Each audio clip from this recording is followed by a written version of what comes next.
Hello, and welcome to the Between a Glimpse of Gossamer. My name is Steph. I use she, her pronouns, and I'll be your keeper for the evening. Very quickly, I'd like to give thanks to Stolen Flyers for hosting the stream and to the players who will be joining us tonight for their time. With that said, players, please introduce yourselves. Hi everyone, I am Amy. I am playing her. I am playing Richard, Richard Dashing, aka Dick, aka Sure Shot, and now Ricky. Their pronouns are something that they are currently in the middle of reconsidering. It'll be seeing me not just playing this, but also running Wraith on Mondays. It's good to have you all here. Tuesdays. Tuesdays, yes.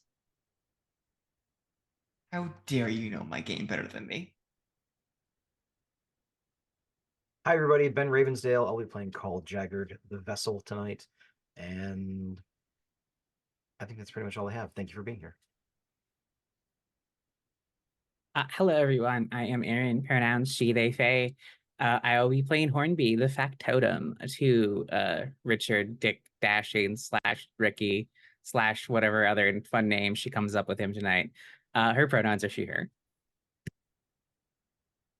Hello, I'm Rachel. I am Stolen Fires pretty much everywhere on the internet, mostly Blue Sky these days, and I will be playing Neve the Selkie. Excellent.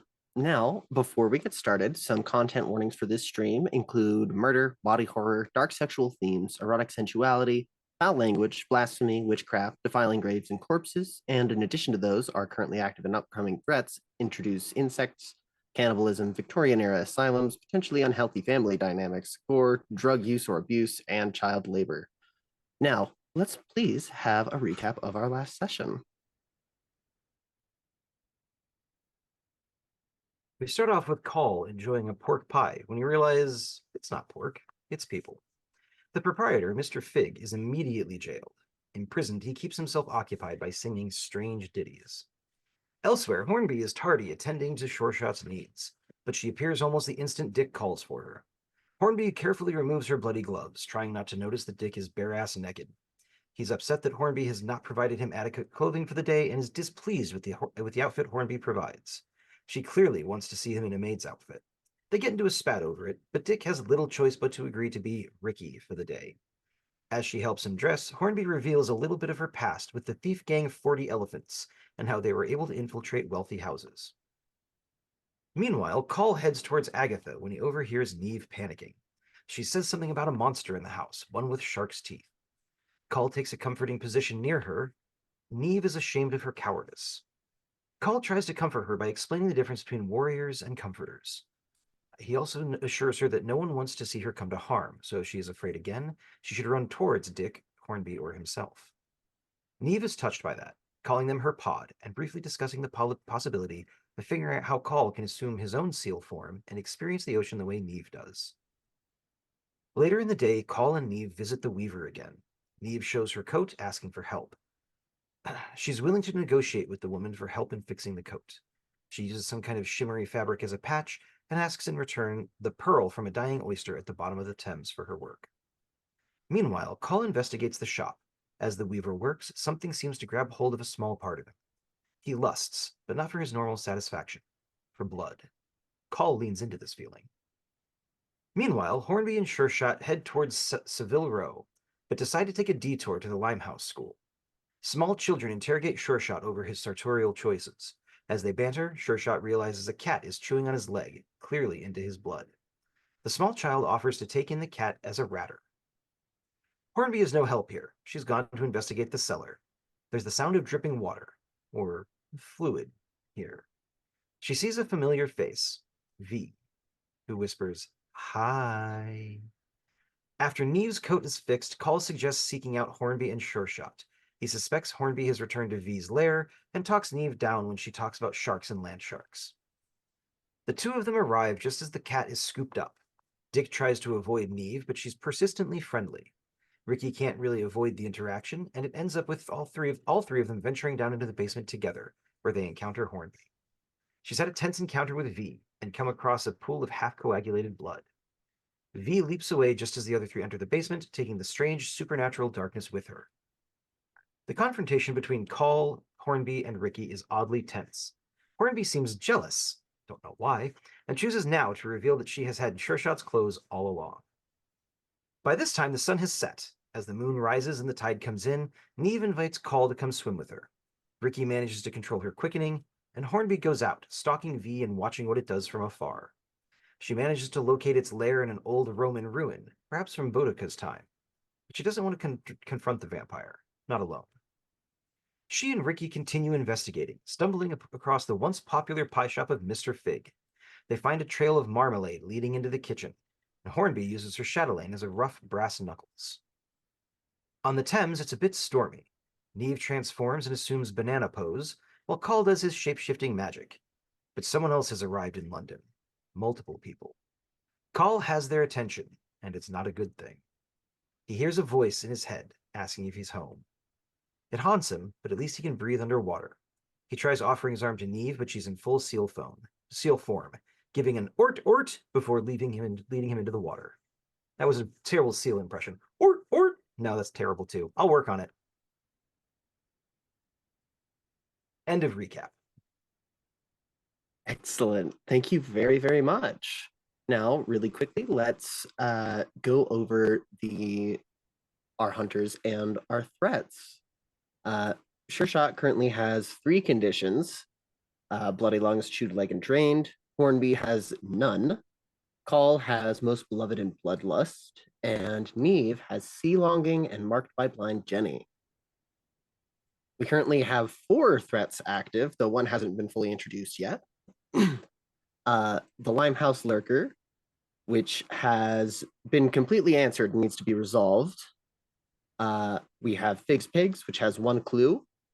And we have the Beetle, which has 2 clues. And the Coven, which will be fully introduced in the day phase upcoming. Now, we left off in the middle of the night phase. There are a couple of moves that are still in the air. I have everything ready, so no worries about that. Let's go right back into our unseen to kick it off. Aaron. It's Moonlit Mudlarking. We're on row 11. Yes, me. Oh boy, I really wish I remembered what I had for this line 2 weeks ago.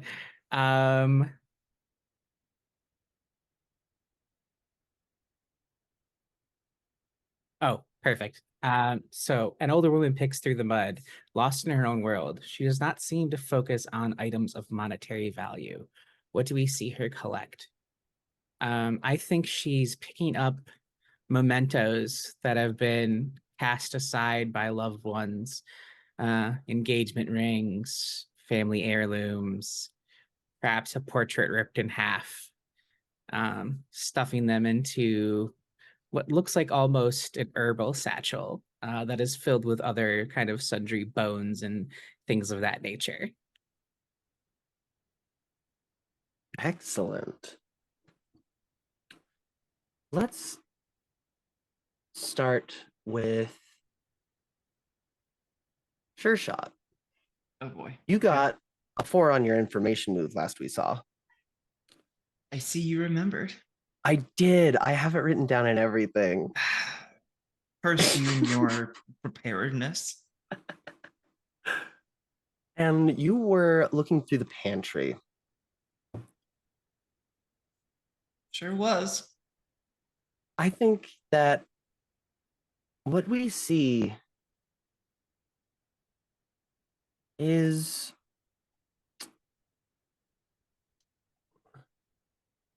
what do I have for moments here? What's a moment? Oh, it's a part of the sheet for the threats.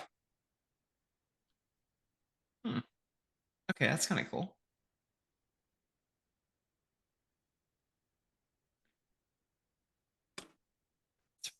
You see, Yes. I'm just checking on the tab here. Safety tab. Double check one thing real quick.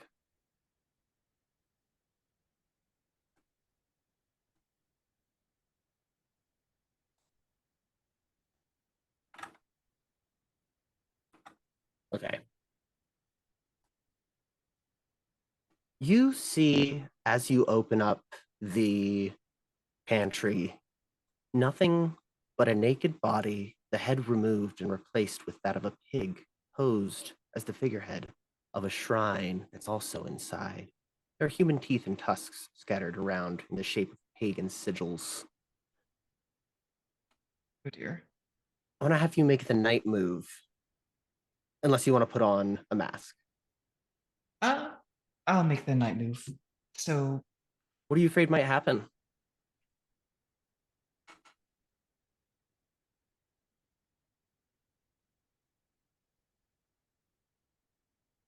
I see the corpse with the pig's head attached to it. What am I afraid might happen? Uh, I'm afraid that for once, Richard is going to get cowardly and back off. That despite all of this curiosity about the monstrosity of the world, it's finally going to be too much for them with everything that's going on. It's worse than that. You will attract the attention of the god this shrine is dedicated to. Do you want to continue? Yes. Wow, it's somehow it truly is even worse. I'll want to escape. Also, I'm not I going to think be this able is to going to be escape. composure, and you are going to be at disadvantage because of drained. Okay. Are we still using the website or are we using the dice bot? I think for now, Uh, the website. Okay. Yeah, that's the one that I've got up on the display. Well, then that's it. Okay. Oh, I should pull that dice bot up, shouldn't I? Kind of important. You said I'm rolling this with disadvantage and it's composure? Yep.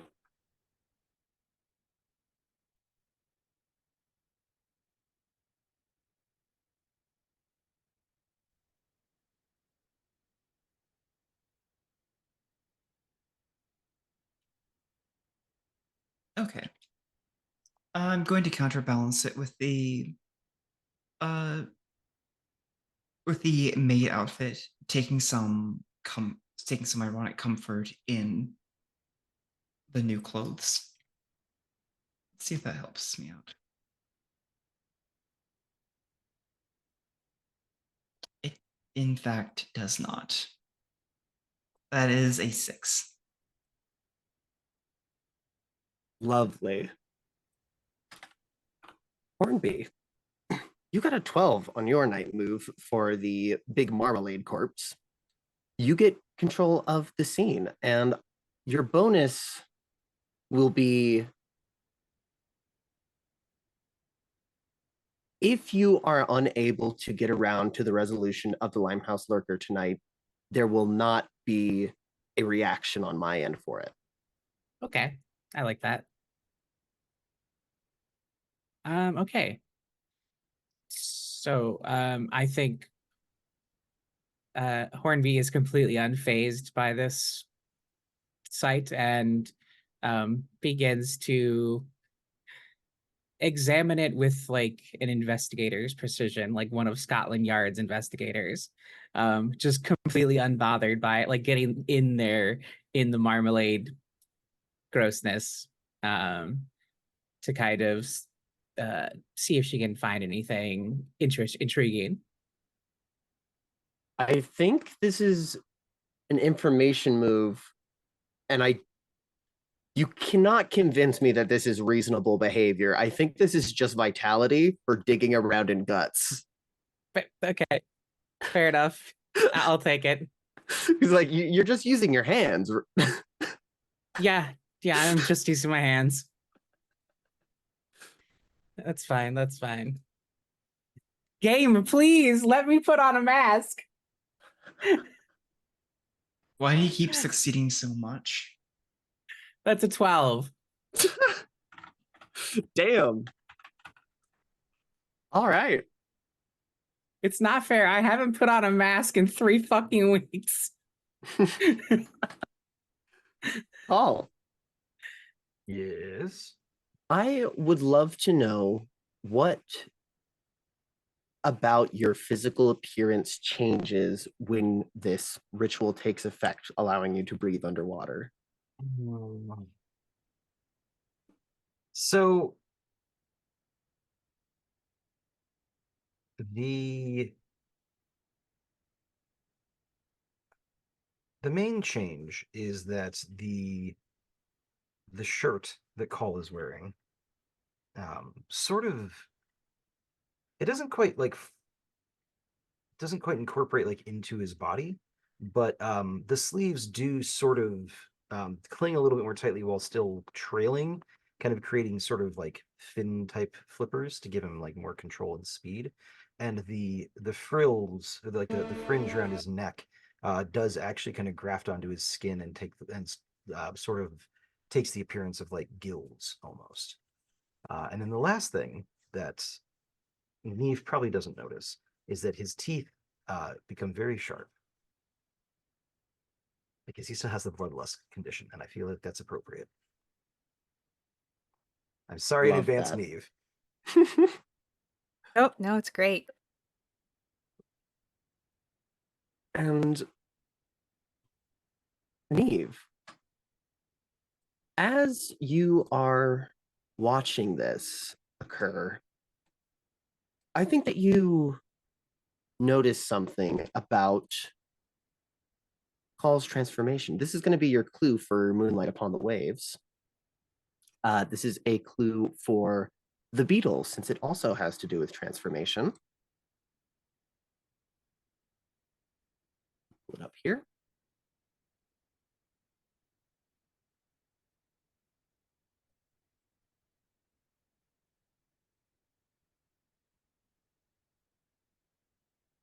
You see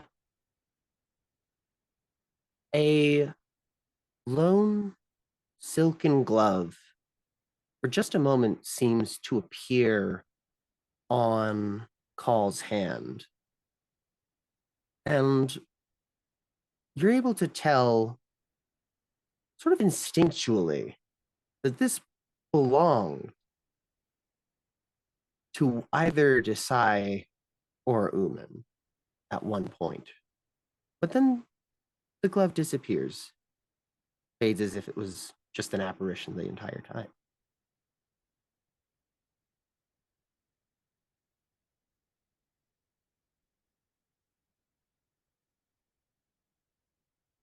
What did the two of you do?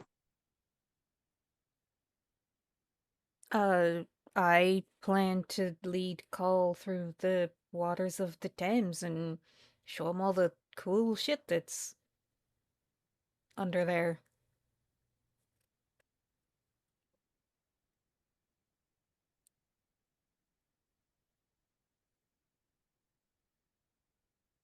And Call? I'm gonna stick with Neve. Call knows when somebody else is the expert in the situation, and she is clearly the expert of swimming around in water this deep. So he's gonna follow her lead. In that case, I think let's paint the scene. What interesting things, not just interesting though, what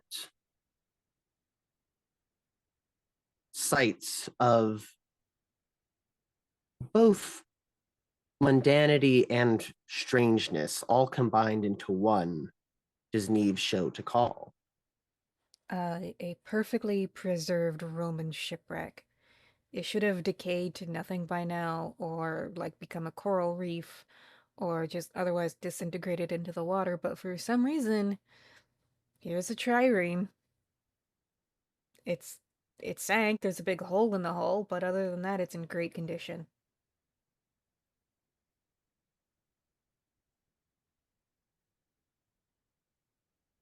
Are you, out of curiosity, going to post that so I can read over it real quick? You don't have to. It's not perfect. Thank you.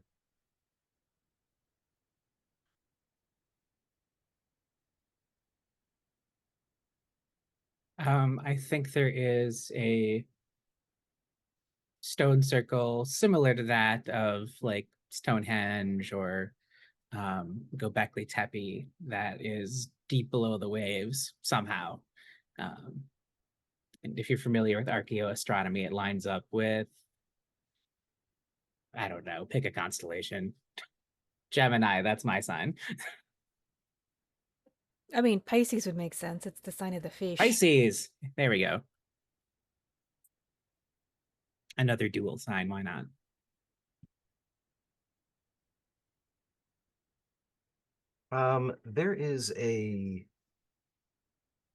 There's a spot in the Thames that's down near the bottom of the river, but not exactly on the bottom. It's probably a meter or so up. That it seems to have like an odd current to it. But the only thing it seems to catch up in it are bottles with letters in them.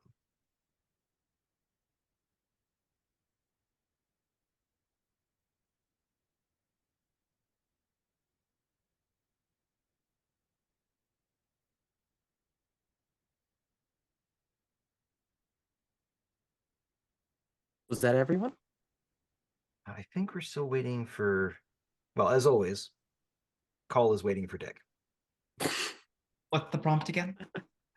What sights of mundanity and strangeness all in one does Neve show Call in the Thames? Thames. Ugh. I hate that word. It's spelled so bad. Oh, of course. A treasure chest that's filled with nothing but letters and doodles between family members.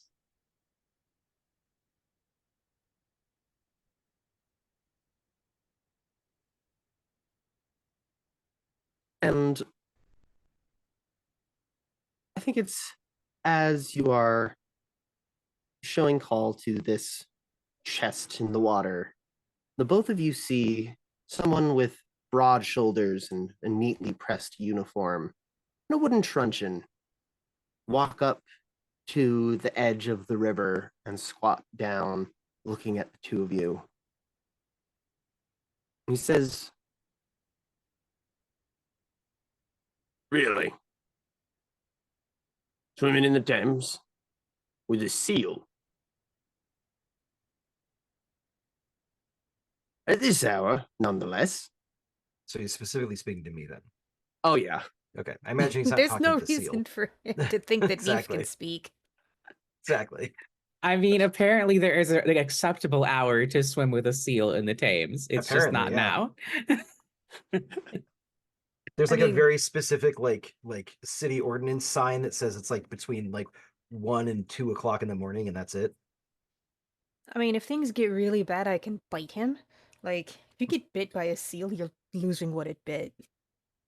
And That's to be true. clear, this is the complication of moonlight upon the waves attract the attention of a danger.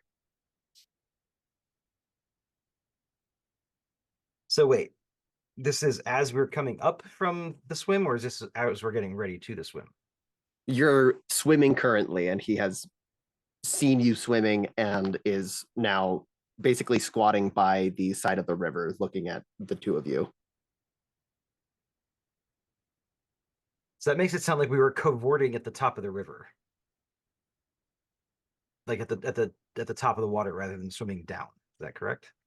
Oh, my idea is that like he saw you guys down there and then just waited for you to come and surface. Okay, yeah, that's what I was asking. Okay, gotcha. So this is as we're coming up. That's fine.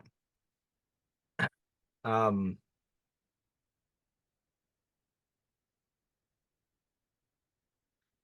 I'll say, well, sometimes the moon calls and the river calls at the same time, and here we find ourselves. So, be a good man and help me out, will you?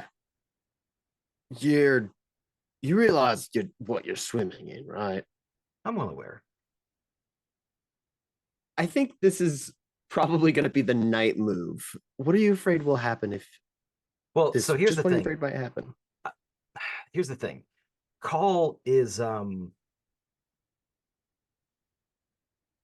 Call's intention is to pull him into the water and eat him.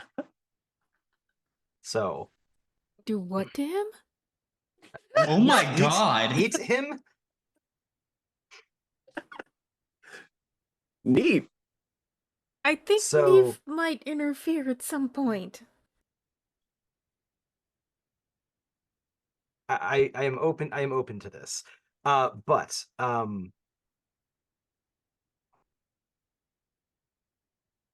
what am I afraid will happen?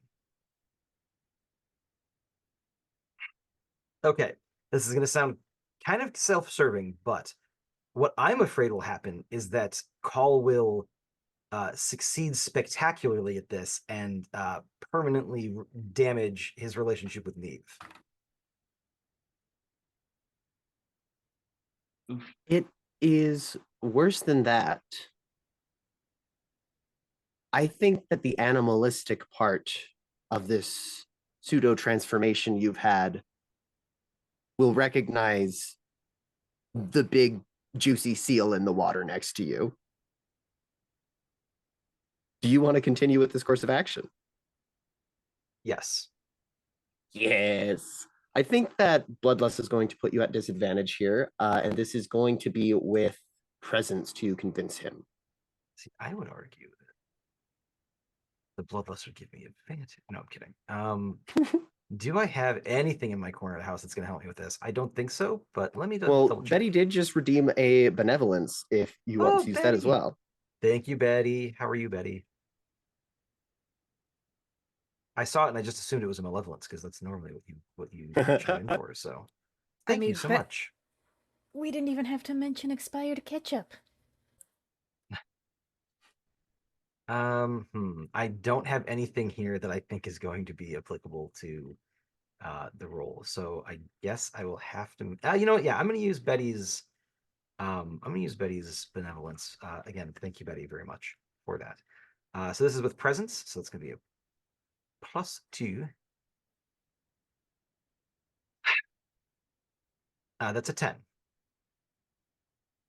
Excellent.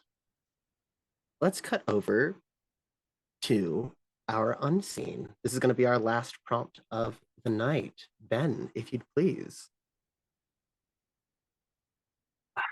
Okay. Sorry, let me make sure I've got this one right.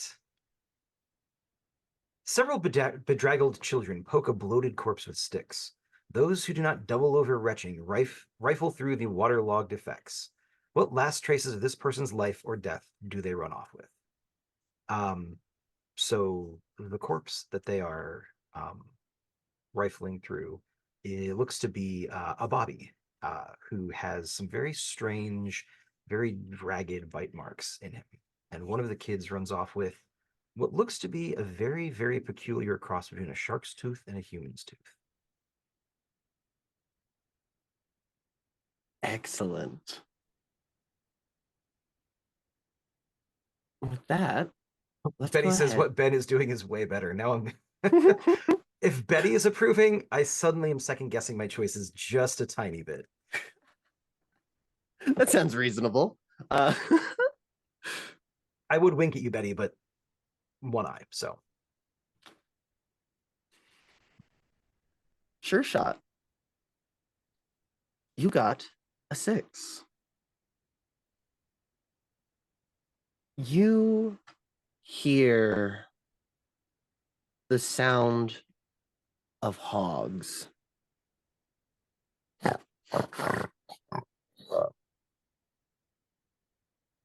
And as you hear this sound, you double over, abject fear coursing through your veins. And you can see the corpse jerk side to side, moving its rigor mortis limbs. Eventually it stands, and the pig head speaks.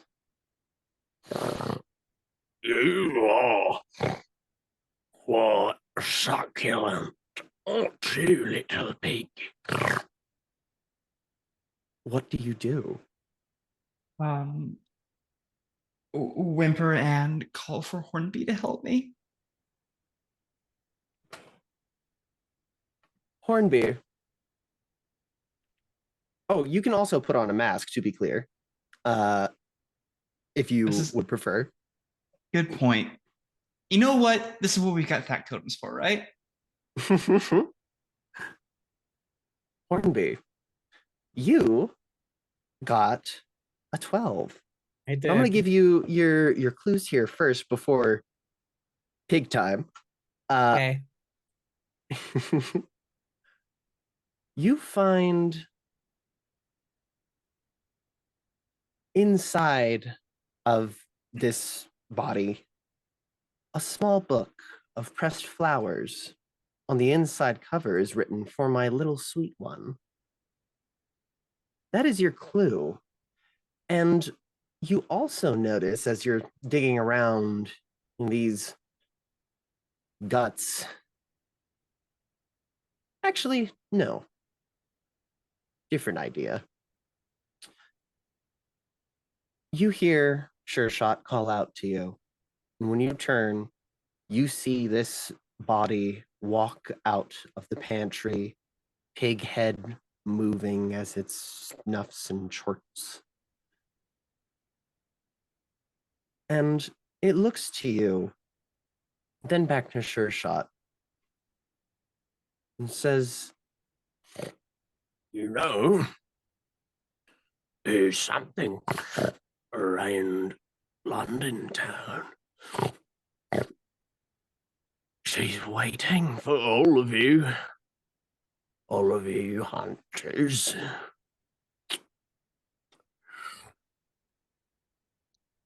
Your queen, one of them, Elizabeth, I think is her name.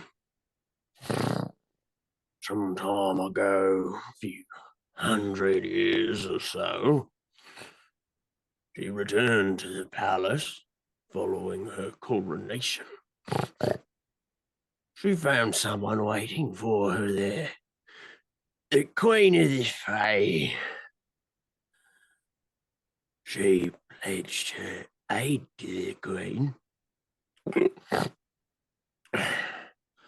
in exchange for an offering. Once every decade, the plague breaks out across the lands. It makes you dance till you croak. I'd like to save you from that fate, among other things. You can both come with me to my big pig pen if you'd like. All you can eat, everything just right, get you nice and fattened. It'll be a lovely existence up until it's not. What do you say? Ricky is too terrified to do anything but whimper and crawl towards Hornby. Hornby smiles and pets Ricky's head, and then looks at the pig and is like, "I think I'm quite capable enough and I don't need your help. I'll see you in hell." And then she's going to grab a butcher cleaver and put it in the thing's head. Can this be a version of using my what's my move called? My person Friday. Yes. It can, however, I don't think you need to because I think that as soon as you attack it, it just becomes a corpse again. Okay, fair enough. However, Ricky, I'm going to Yes. give you a condition, but you have 3. Okay. So you will need to mark a mask, or, well, you will need to mark a mask, but you can change out bloody lungs to marked by Mock. Oh God. It's Keep in mind we MOC have, apostrophe H. I think all 3 threat masks are put on, so we have Correct. those available. I was thinking now would be a great time to do the one for V because we're about to resolve that. Let's go find these. The Mask of the Sun. Each hunter narrates a dream they once had of primordial earth, back in time across the ancient seas, back in time when the spirits walked, when the sun was new and the old gods held a court.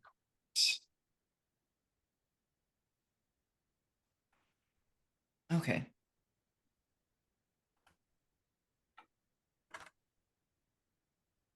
If anyone's ready, we can have that now, or we can get to that here in a moment.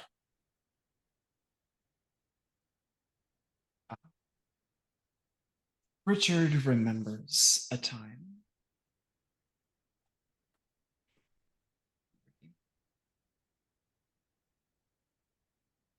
A long time ago, when the gods were young, the youngest amongst them was in a terrible fright, for they had lost their beautiful ball.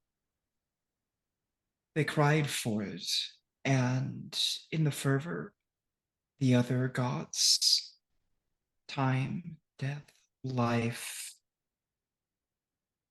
so on, gathered together and gave them a new one. The youngest god played with it, but then lost it somewhere up in the sky. Once again, they cried, and the gods went searching for another ball. This one the child dropped, and it fell beneath their feet. They cried again, for they could not see it in the darkness. And the gods, all of them, went to searching once again. And this time they found a bright ball. And this one the child held until they threw it away again. But it cast itself even higher into the sky, and it illuminated the one closer above and the one beneath their feet, and they had no need to go searching any longer.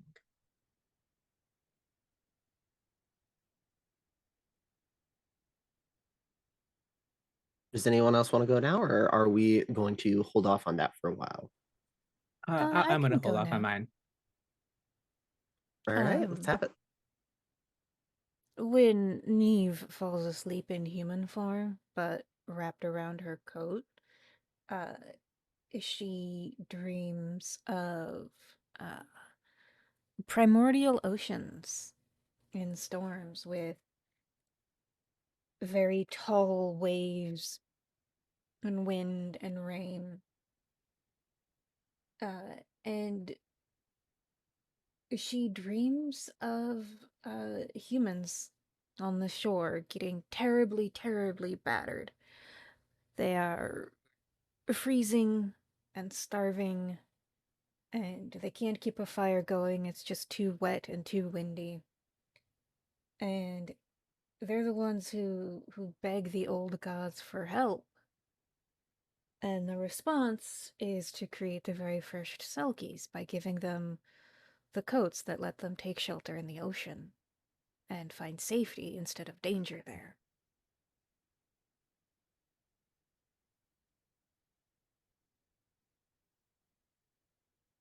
Hornby, you're holding off. Call, are you holding off for now, or are you good to go? No, I think I'm good to go, actually. So, Call falls asleep, and the dream begins. It is... It's fairly kind of familiar, that kind of dream where you're like, it eases you into it so well that it feels very real. And he's looking himself in a mirror, and he's getting himself dressed and ready. And um, when he turns around, the scene is of um, a landscape that looks extremely uh, primeval. Um, Thick kind of jungle, these large kind of monolithic rock formations and things like that. But despite the seeming chaos of it, there is sort of a vague familiarity, almost as if it's a hall or a ballroom or um, a a room like that, and there are a number of formless entities, the old gods, that are sort of milling about, and it very quickly settles into the vibe of a ball or a fancy party, and Call is led into this crowd of formless, amorphous, nebulous beings, and um, it's sort of a whirlwind, not quite montage of interactions with these things that don't speak, at least not in any words that anybody would understand. And but there's a general sense of Call being there as the arm candy for one of them.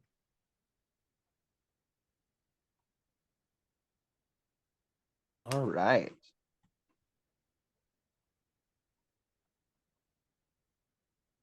Let's go back to Call and Neve. Call, you got a 10 on the night move. That means you have narrative control over the scene. If you want, you're more than welcome to split it with Neve so that then you two can, you know, have that resolve however you think is most narratively interesting. But please take it away. Yeah, I think I would like Neve to take partial control over the scene. Because I think I think the Bobby does kind of like, he kind of like, curls his lip as he gets a little bit closer to the shore, but not too close. Kind of reaches, probably reaches with his like billy club at first to kind of help pull you closer to the shore. Um, at which point I kind of like tug on it a little bit, and then as I come up out of the water, I grab his wrist with my other hand and I yank him into the water and set upon him, so to speak, with those sharp teeth. Um, So as soon Call as is Neve, familiar with biting people and where like sensitive fun parts are, so he's probably got some ideas to where the sensitive not so fun parts are. So he probably goes for something relatively lethal or at least incapacitating to start off with. uh, I think Neve will watch this interaction. A little curiously, she wants to see what Call will do, but then like as soon as she sees him like go for the bite, uh she's gonna try and interrupt. I don't know if she can speak while in seal form to Call. Or That's up to you. Uh well somehow Call will hear, "No, you can't, he's not a fish."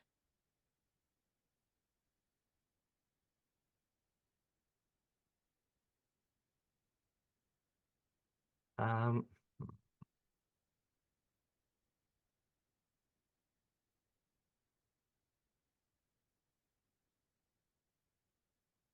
sorry, I'm looking something up real quick. Um,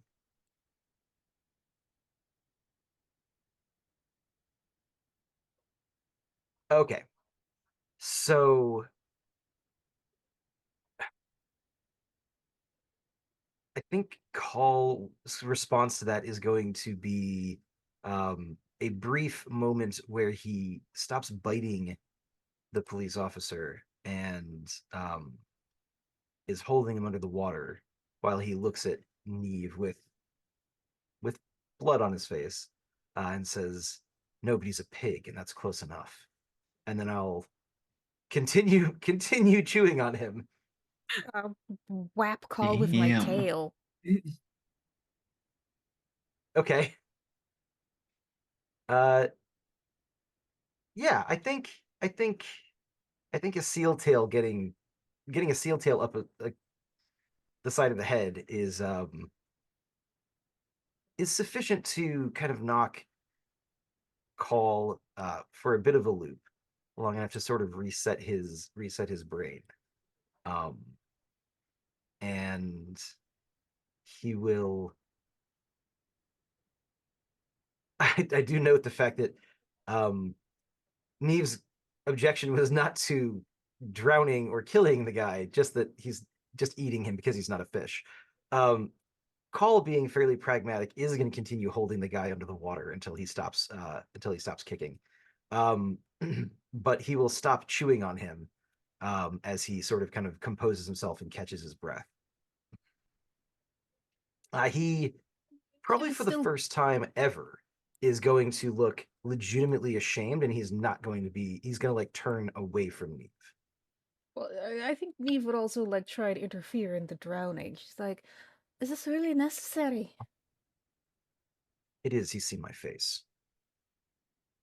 Well, I've seen your face too. Yes, but you have no reason to come looking for me to imprison me, and I stand out somewhat. Oh.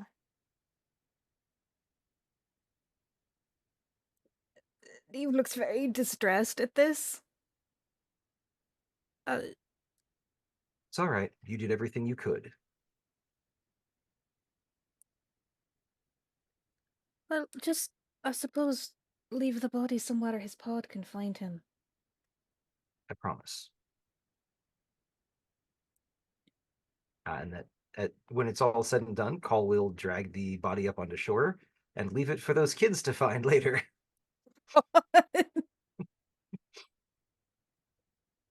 I think at some point, Neve sort of like shimmies out of her coat a little bit, resumes human form, uh, and will walk back to Hargrave House without Call. Excellent. I love the drama. And you also do get to mark a box on your pelts. I think what you find is something that fell out of the Bobby's pocket. I think that there's a bit of it's effectively like a fastener, but it's made out of some sort of metal that is unrecognizable to any human. He had it because he thought it looked fucking neat, which it does, to be fair. But it's a little magical fastener for your pelt. Neat. And with that, let's go ahead and go to the dawn phase. We're going to finish up our dawn phase here, and then we will go ahead and take our first break. So, a threat was not resolved yet, but it has been answered and is ready for a resolution during this next night phase that's upcoming. Let's go over dawn questions. We answered a question, so everyone gets that one. We did not resolve a threat, so no one gets that one. Sure shot, did you experience an echo in the night? You haven't marked, so I'm going to say that you did. Yeah, it was something we did last night, but I forget what it was last time, but I forget that was because it's been 2 weeks. Yeah. And I explicitly remember all of the sticking out you did in London society. So you get 3 experience. Hornby, you get those first 2. Actually, did you experience an echo in the night? I believe so. I remember clocking it when you did it. Yeah. I just don't remember what it was. I don't recall either, but I also did another one with the unseen. So awesome. And yeah, very subtly, you did that whole expressing sexual desire for your employer thing. Very subtly. So you can have those 3 as well. And Call, you get 1 for answering a question, and you experienced an echo in the night for sure. You did counsel Neve in the last session, and you also made love to Hagatha Leaky. So both you got pretty much a full set here. Right. And Neve, you get the answer a question. Did you experience an echo in the night? No, I don't think so.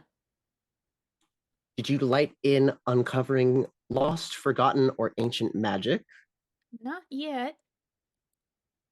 And did you assert your independence or stand up for yourself? That you did. Okay. You get 2 there. And you can, if you want, you can change your dawn questions to new ones, or you can leave one or both the same. Now, I do not believe we have any moves that are resolving in the dawn phase here. And I don't think we have any mask prompts that are up in the air either. No, we have yours. That's right. Yes. For the sun. Yes. So Do you have that? I do now, yes. Hornby has a dream of a mountain range that was once whole, but is now split by an entire ocean. And in it, she watches in a grove of sorts on one of these um, valleys between these high peaks, watches these not fully yet formed beings, because they haven't been observed by human eyes, dancing together and celebrating what will be later known as Beltane. And then the uh, tectonic shift in the mountain begins to crack and their forms shudder. And she wakes up. Excellent. And that brings an end to our dawn phase. We are going to take our first 10, and then we'll get into the day phase.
Hello, welcome back. We are about to go into our day phase here. We have a threat to introduce. The Coven. It was briefly touched upon earlier, but now we're getting into it for reals. The Coven has arrived in London. They're here in the guise of a group of fortune tellers and mediums, calling itself the Fellowship of Dreamers. But you know the truth. They are very evil, very powerful, and very dangerous. Call. You know the only reason the Coven would be in London is if they were close to finishing their grand ritual. What will this grand ritual do when complete, and why must Hargrave House put a stop to it?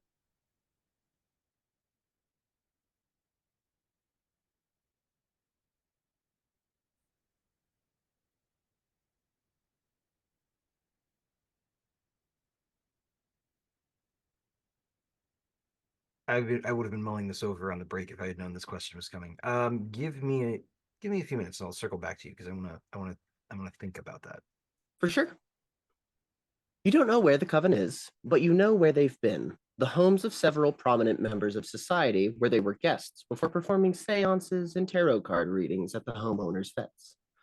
Those addresses are 14 Brompton Road, 6 Boscobel Place, and the Rutland Gardens Estate. This threat has one question and opportunity. When and where will the final step of the grand ritual take place? It unlocks the opportunity to resolve the threat by stopping the ritual and or destroying the Coven. It is a complexity 6. This threat does not have a threat mask. However, you will notice that I have put something on the character keeper that in place of what would usually be there. This threat is also on a timer. You have 6 night phases. If it is not complete by then, the Coven does the thing.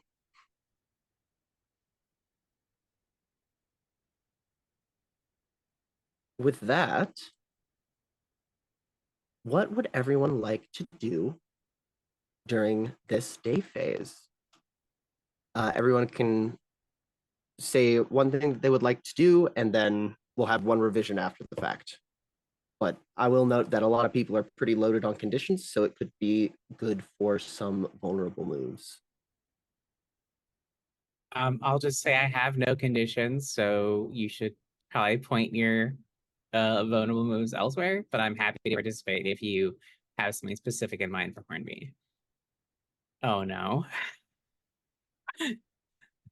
Oh no, what? Oh no, Alisai is going to redeem malevolence against me.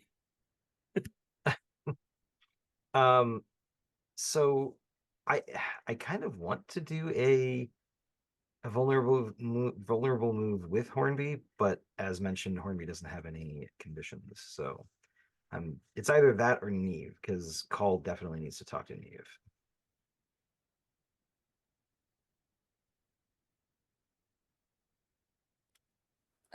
Yeah, I think Neve is still a little shaken by the events of last night. So she will probably throw herself into continuing to investigate some of these threats. Okay, so it sounds like Neve is saying no to a vulnerable move. Oh, Rachel's saying yes, but you're gonna have to catch her. Hmm.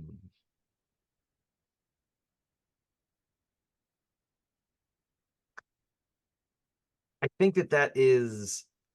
I think the wrong thing to do right now is to chase Neve if she's trying to Okay. avoid him.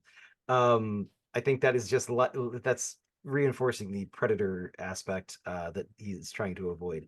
So I think if you are open to it, Aaron, I would very much like a vulnerable move with Hornby.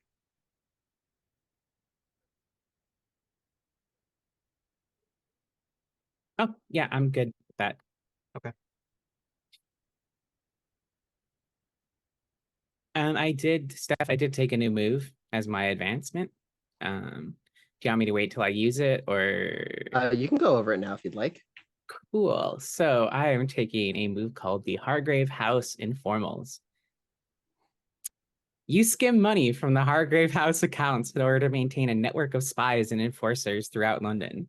When you put out word that you need help from someone in your network, select one of them from the list below and roll with presence. On a 10 plus, they show up right away and do as you wish. Any rolls associated with actions they help you with are taken advantage. On a 7 to 9, as above, but they take a while to show up, or they want something in exchange for their help. Keep your choice. On a miss, word gets back to you that they are dead from violence, consumption, or worse. Cross them off the list.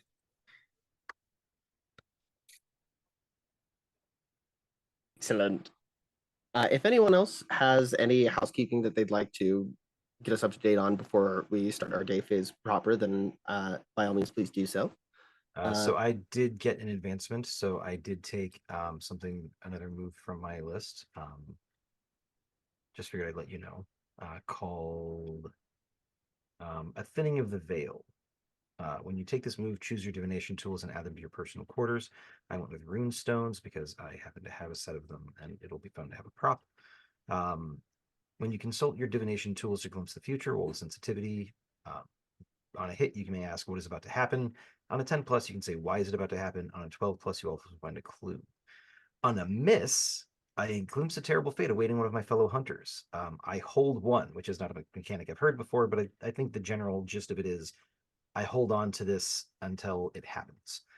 Just before that fellow hunter rolls for a move, I can spend the hold to say the cards / stars, in my case the runes, have shown me this is how you're going to die.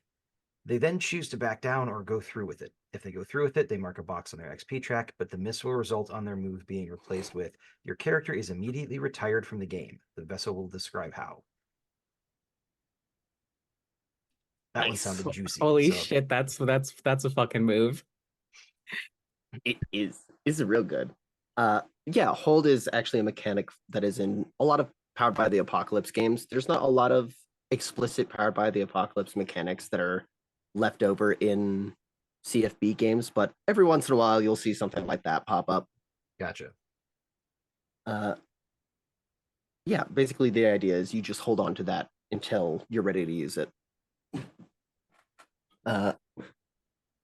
So I think so far we have Hornby and Call are going to have a vulnerable scene. What are Neve and Sure-Shot going to be getting up to?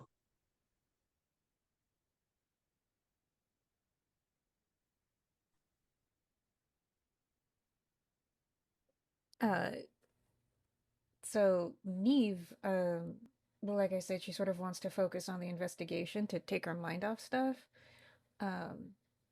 So she will ask Sure Shot what he's doing, and then tag along if it sounds cool. He will mention that he was thinking about heading out to a salon, but important question, did he recover his normal clothes? Yeah, Hornby had them the whole time. Well, I know remember. she did. I don't know if she actually pulled them out of the closet, though. That's not up to me. Exactly. I was asking the question to Aaron. Oh, I see. I think she told you where they were, but has not laid them out. They're in a trunk in the servants, because I presume she's in the servants' quarters. So yeah, they're in her trunk. Okay, yeah. Richard is going to go into your quarters to grab them while you are out, and then plans on going to a salon to relax, which is going to be interesting.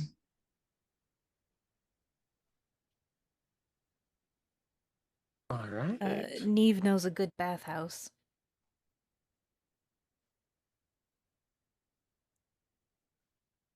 So it looks like we're going to have two vulnerable moves. One with Sure Shot and Neve and one with Hornby and Call. Does that sound about right? Works for me. All right. Let's go ahead and start with Hornby and Call. Give Sure Shot and Neve some time to think about how they want to set up their vulnerable scene here. I've been fucking itching to see a vulnerable move between Hornby and Call. I'm so excited for this. I think all three of us have, yeah. I think it was a dual wish from me and Ben last week. I think so. But please, the scene's yours.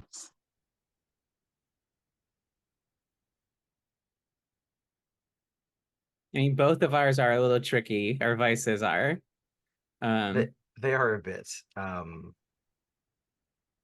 That's why I'm so excited.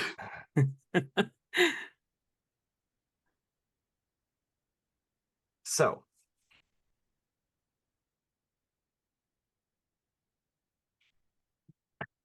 I think Call is going to come to find Hornby in Hargrave House. Call is still wearing the same clothes he was wearing the other night, so there's blood, though it's somewhat diluted and everything.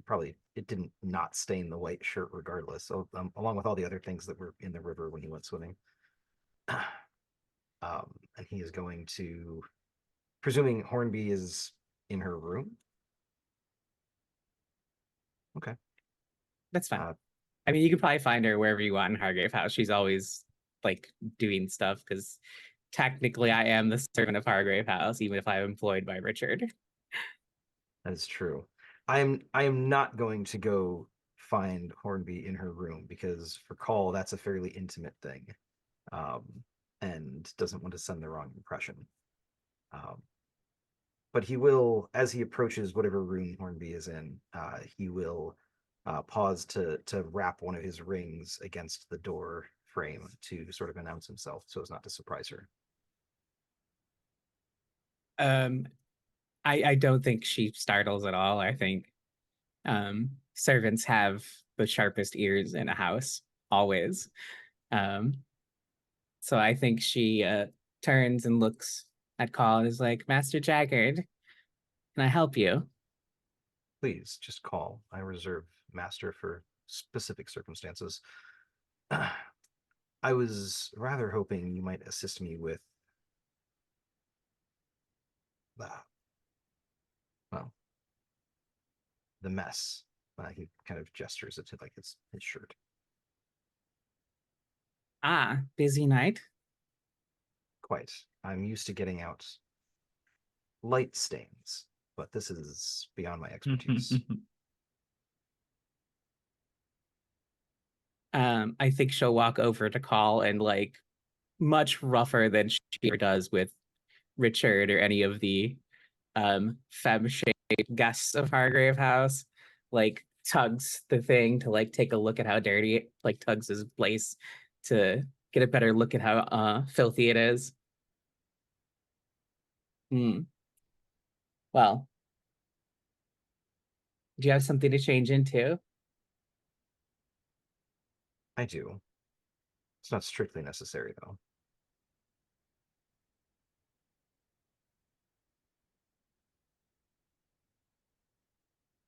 I see. Do you need assistance undressing then? I have a wealth of experience doing so under very, very pressing circumstances. I think I can manage.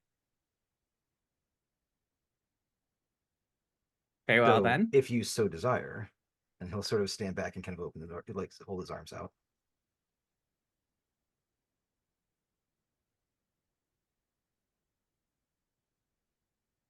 Hornby has a non-typical smug look on her face. And just like, I think it's probably best that I do that then. By all means. While you do, perhaps we can talk. I'm all ears. She'll start undressing him while he talks. I have a fondness for your master. And I've noticed that you seem similarly fond. There's a sharp tug as she's undressing you when you say that you have a fondness for her master.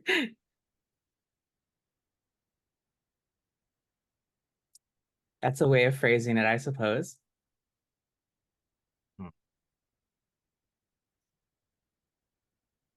I have been enjoying our thrusts and parries, so to speak. However, I think it's critical for me to express my abiding regard for you, both your competence and your wit. And I want to say that I in no way intend to make you feel less than worthy. No, that's Master Dashing's purview.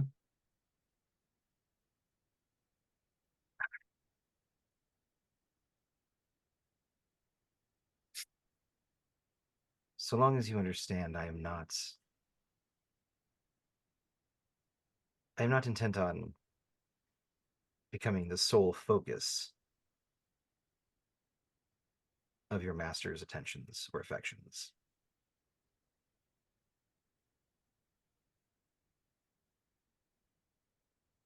Any intimacy between the two of us does not lessen intimacy between the two of you.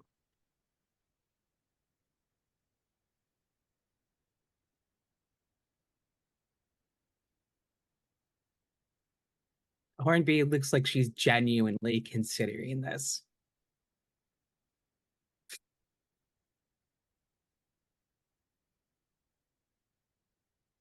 As much as I enjoy the competition,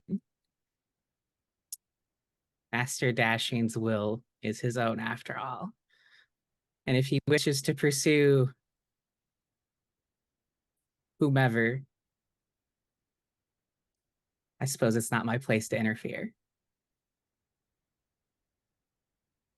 Perhaps, but I can assure you that if it came down to a competition,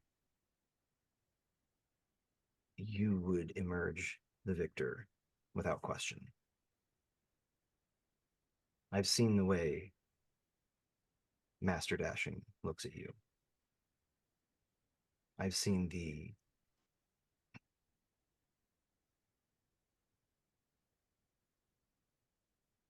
affection,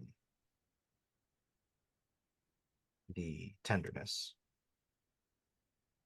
even in the moments where he is admonishing you or expressing displeasure.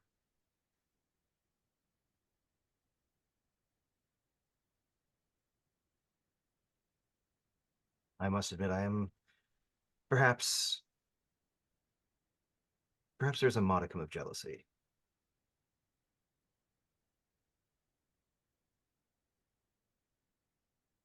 I must admit, I found myself surprised that I felt so possessive of Master Dashing in the first place. He is quite a catch. Let's check in on the move here. Well, I I was think- gonna actually do something real quick, Ooh, please. but perhaps as a way of clearing the air between the two of us, you might join me for a bit of revelry and entertainment. My understanding is that you are a connoisseur of pleasures of the flesh. I have a certain type, yes. Oh, perhaps we can expand your horizons. And shirtless, Call is going to offer his arm. And if she is so willing, Call will take her to the Weaver. Yeah, she'll go. All right. Love that. Presuming that the Weaver is, of course, open to this, because the Weaver has expressed openness to Call just in general because of the Most Beloved. So, Hell yeah. okay. Love that. Let's check in on the move here. I think this was a casual tryst for sure. which means that Hornby, you can either stumble on a clue and tell me what it is, or invite Call to ask you a question about your past. I think I'm gonna, as per usual, invite call, like I'm gonna invite call to ask a question while I've asked. Does anyone ever take the clue in this game? Surprisingly, you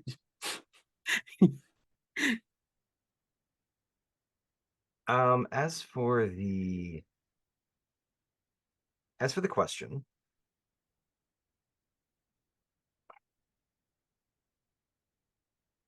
correct me if I'm wrong. I don't know if this is. I don't know. I don't think this has been addressed or asked, but let me know if I'm incorrect. Sure. Who was the first employer that Hornby developed feelings for? That would be Diamond Annie, the leader of the 40 Elephants. Apologies, I meant like in the role of a like a servant or a Oh, maid. the answer to that question is that Richard is the first.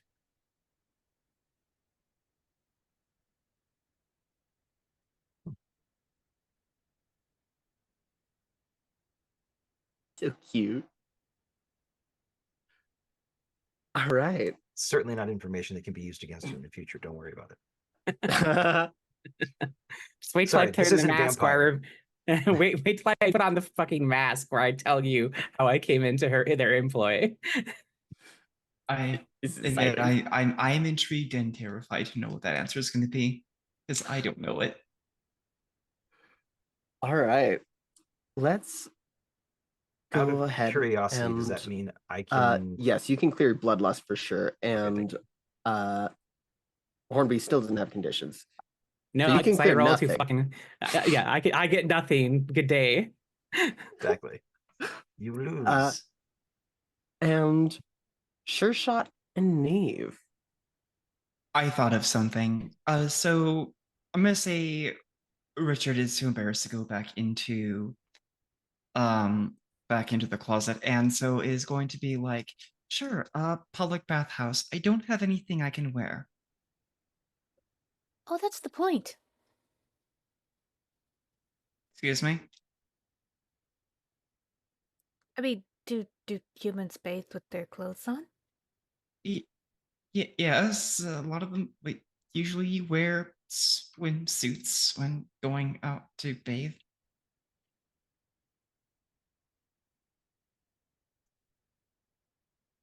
Neve just looks very confused.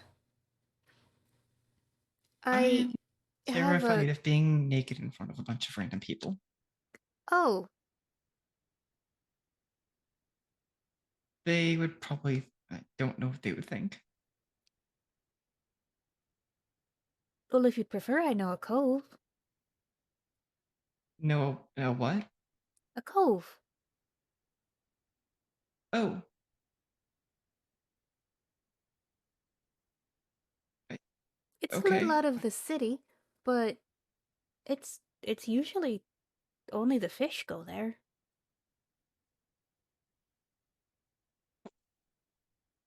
Yeah, sure. Whatever's fine, I think. Yes. Or we could go buy you some clothes. Um,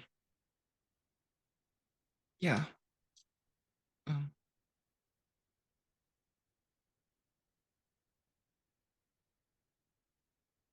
okay.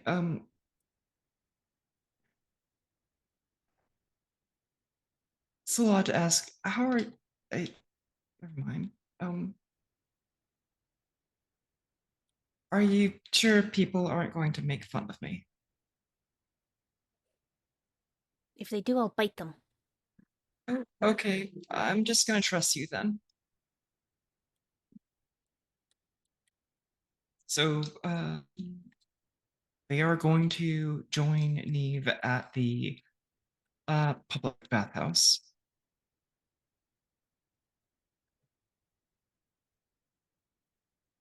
And just be very tense at first. Uh, Seeing as the baths are Neve's vice, she probably knows which ones are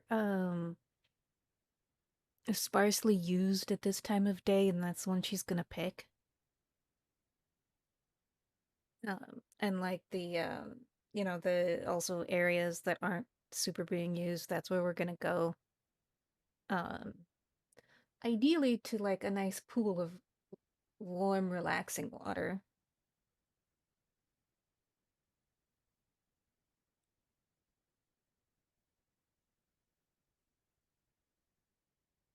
So, uh, once they arrive, and uh, Rich it is going to um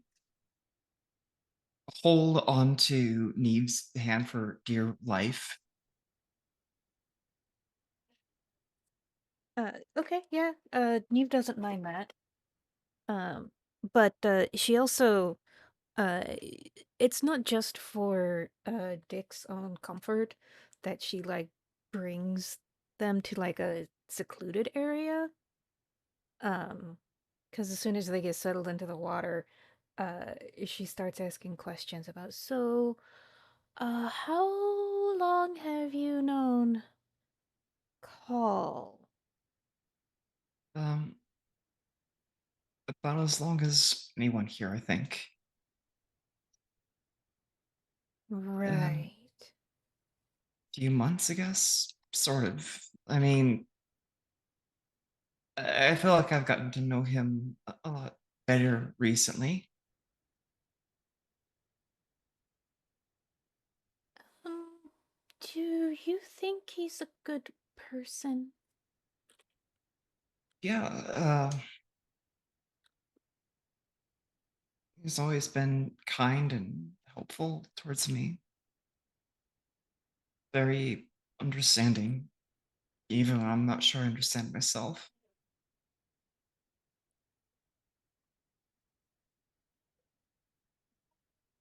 Why do Right. you ask? He killed someone last night.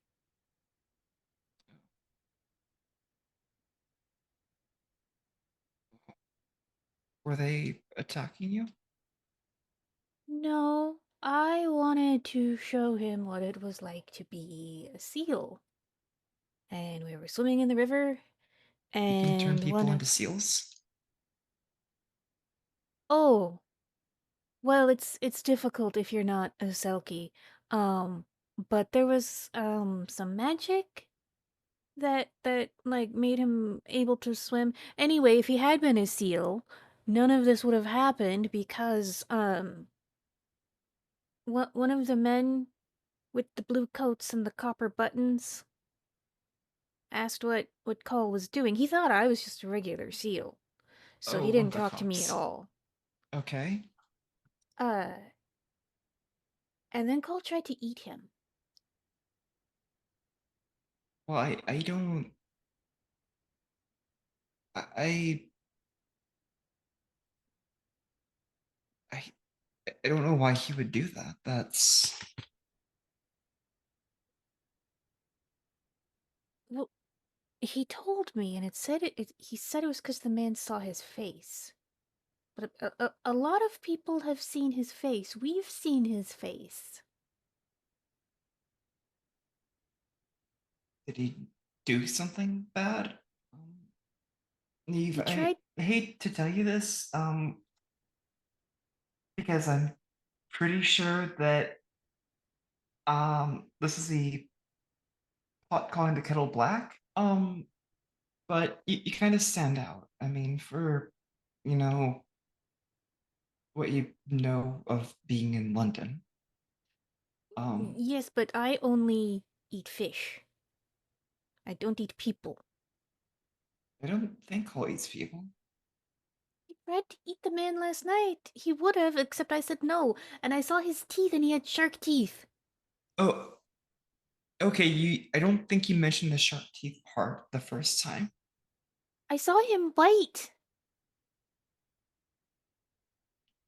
Maybe that's what he was afraid of people seeing. Uh, Anyway, I said he couldn't eat the man because he wasn't a fish. And and then Okay. What he way the said other that probably for the best.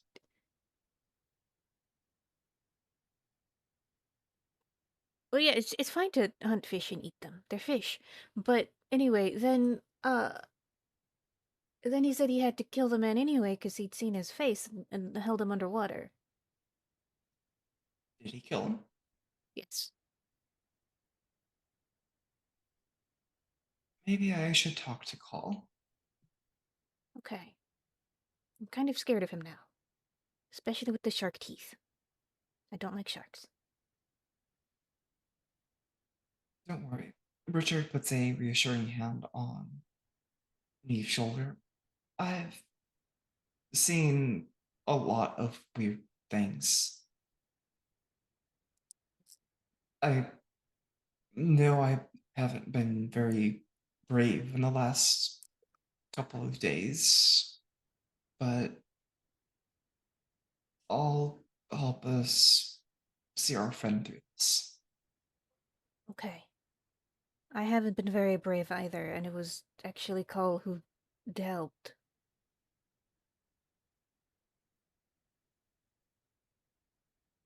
Are you doing okay? Oh, I mean, other than this. other than this, I think so.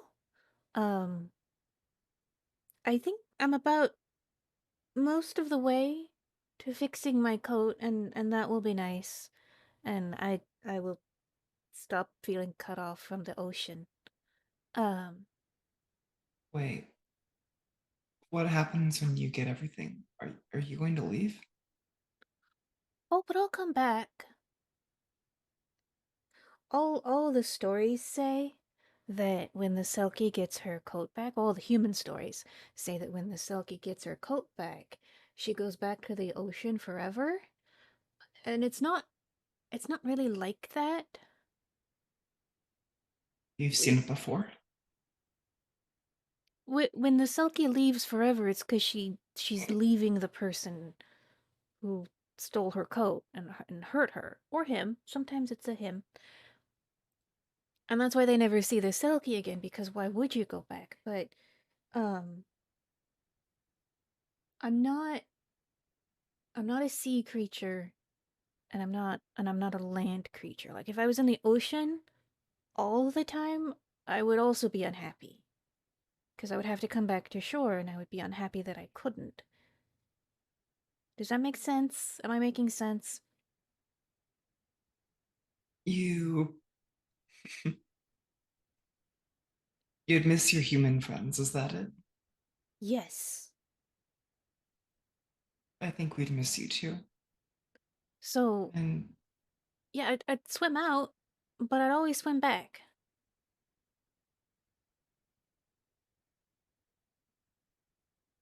I'm glad to hear it. Richard gives you a big hug. Yeah, Neve will just return the hug. He's like, okay, thank you. I'm glad we had this talk, and I'm glad you're part of my human pod.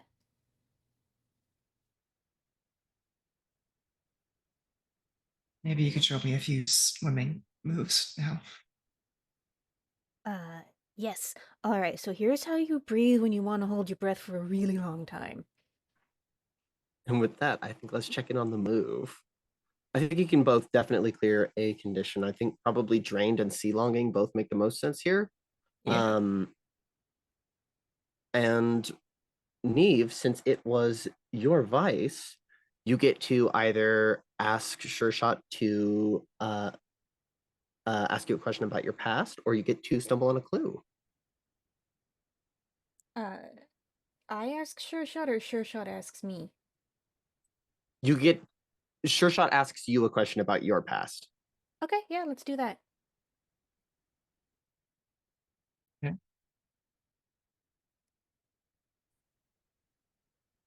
Tell me about a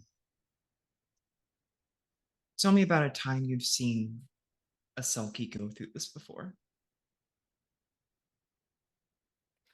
Oh, um,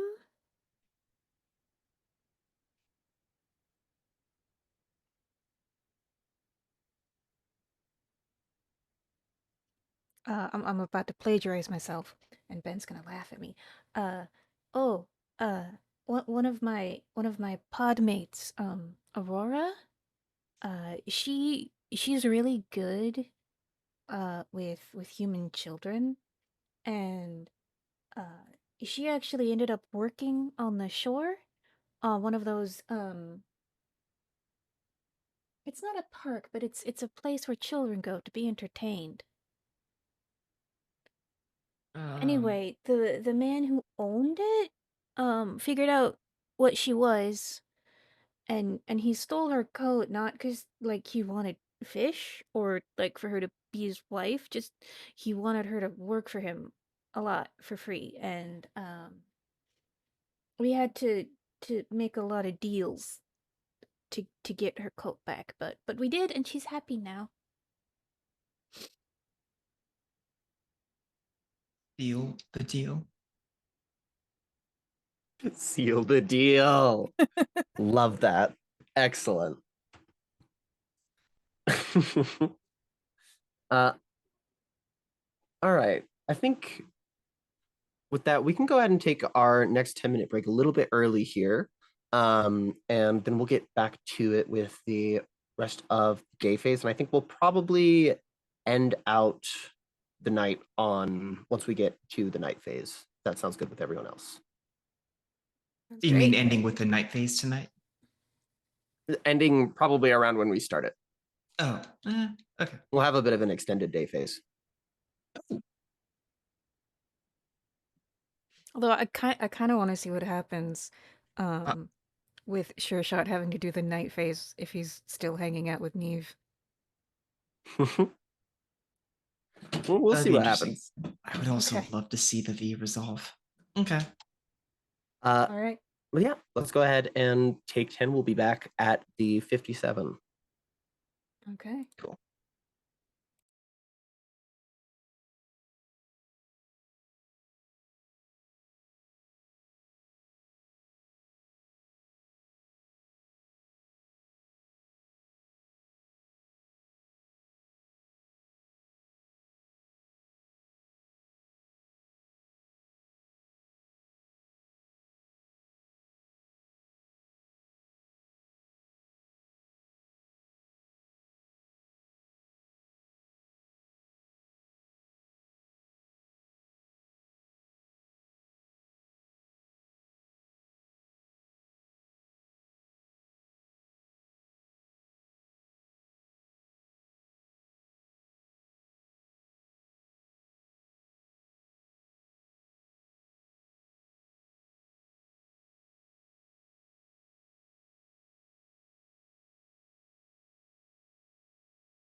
Hello, welcome back. We are in the day phase. I think we'll probably have one or two more scenes for each of you, and then we'll move on to the dusk instead of the extended day phase, I have decided. So let's start off with Hornby and Call. What are either or both of you doing after your little time with talking to one another? And oh, that's right, you're going to the Weaver, huh? Yeah, but that was for a Ah, that was already done. I Yeah, get yeah. it. yeah. That was for reasons. I get it now. Uh then yeah, what are you two up to?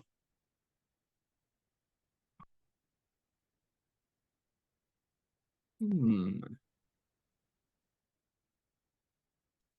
I'm Hornby, sorry, hi. who were you asking?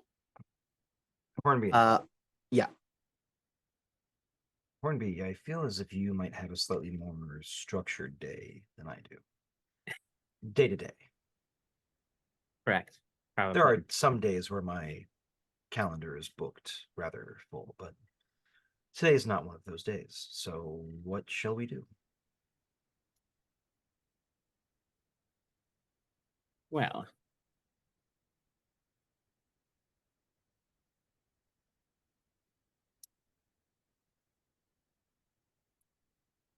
Do you know of anything that is in need of a good scrubbing? me and Master Dashin spent the evening, unfortunately, at Fig's Pigs last night. We make excellent sandwiches. Yes, there was something other waiting for us there. A nice marmalade corpse, and then another corpse with a pig's head that spoke, but I dispatched it. A marmalade corpse. Oh, yes. I dug through it a bit.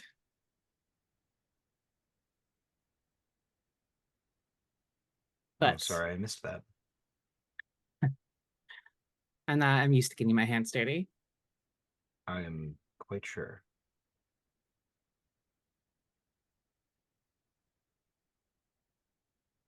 But if a visit to the shop again fancies you, we could do that. Or I have friends throughout the city that I could hop in on and see if they know anything about some of the things plaguing us. I have friends around the city as well, but I feel as if we were to drop in on them, it may take significantly longer than speaking to your friends. So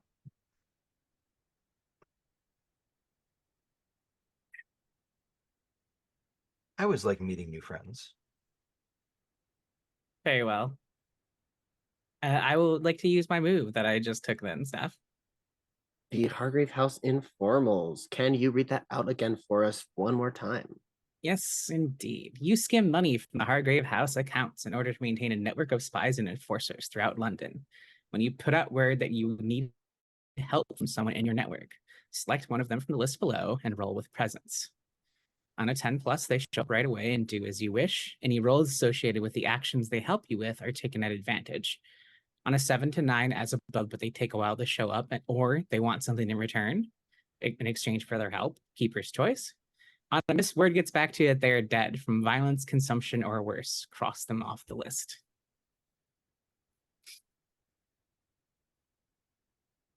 I think from my list, since we were just talking about Fig's Pigs, I'm gonna visit Silas Gren, a butcher.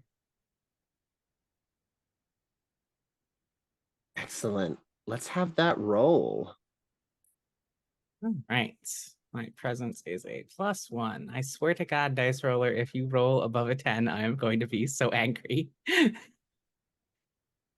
Oh, in that case, allow me to give you disadvantage for malevolence. I will re-roll that then. Thank you, Alisai. That is a 4. There you go. So, Silas Gren, muscular, bloody apron, looks older than he is. you put out word that you'd like to meet with him, and you hear back. Rather, the note that you get back from the courier you dispatched to send one to him, what you receive back is simply a written down version of the song that Mr. Fig has been singing.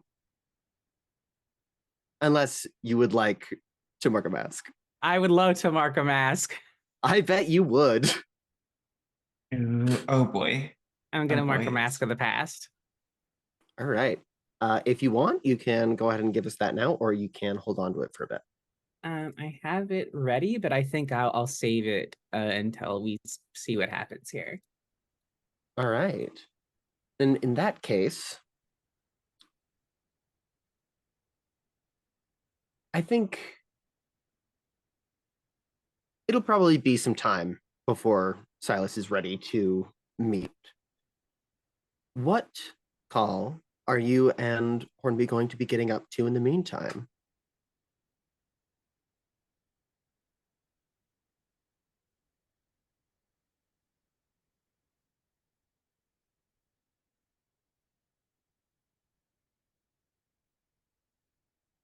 I think that a visit to the coven might be in order.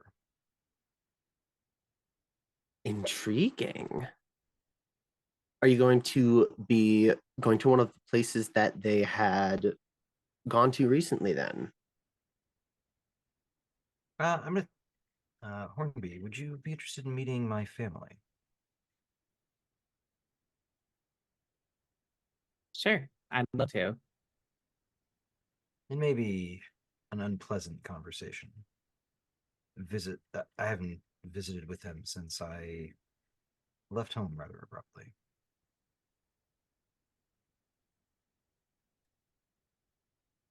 Well, if things turn ugly, I know how to handle myself, as I'm sure you're aware. I imagine you handle yourself as well as you handle Dick.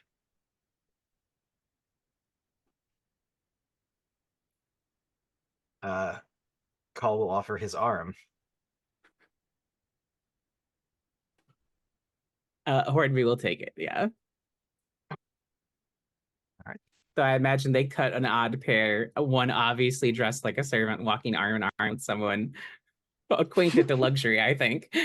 Who is you'd be surprised. Who is wearing just a vest. Because he didn't get a new shirt at the Weavers, he just ditched his old one. And yeah, obviously he's got the eye patch on. I couldn't wear it again tonight. It was bothering me. So No worries. Excellent.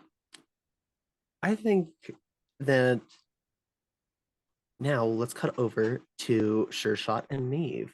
What are the two or either of you going to be doing? You know, I've been thinking about this whole beetle thing, and maybe we've been going the wrong angle with it. His lover's a Alaskan sailor, right? Came Lasker, from the yeah. came from the Black Sea. This is in character talking. Didn't he?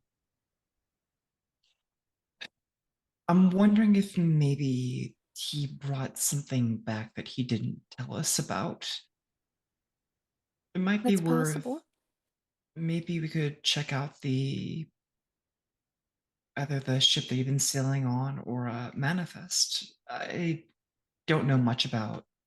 I know a bit about ships actually, given that's what my family did as an industry. And is it too much if I presume that you, being a SEAL, might know if something is odd about sailors or Oh, things you see around boats? I might. I like sailors a lot more than I like fishermen. Well, then let's go and do that. I'll just find something uh decent to wear. Yes.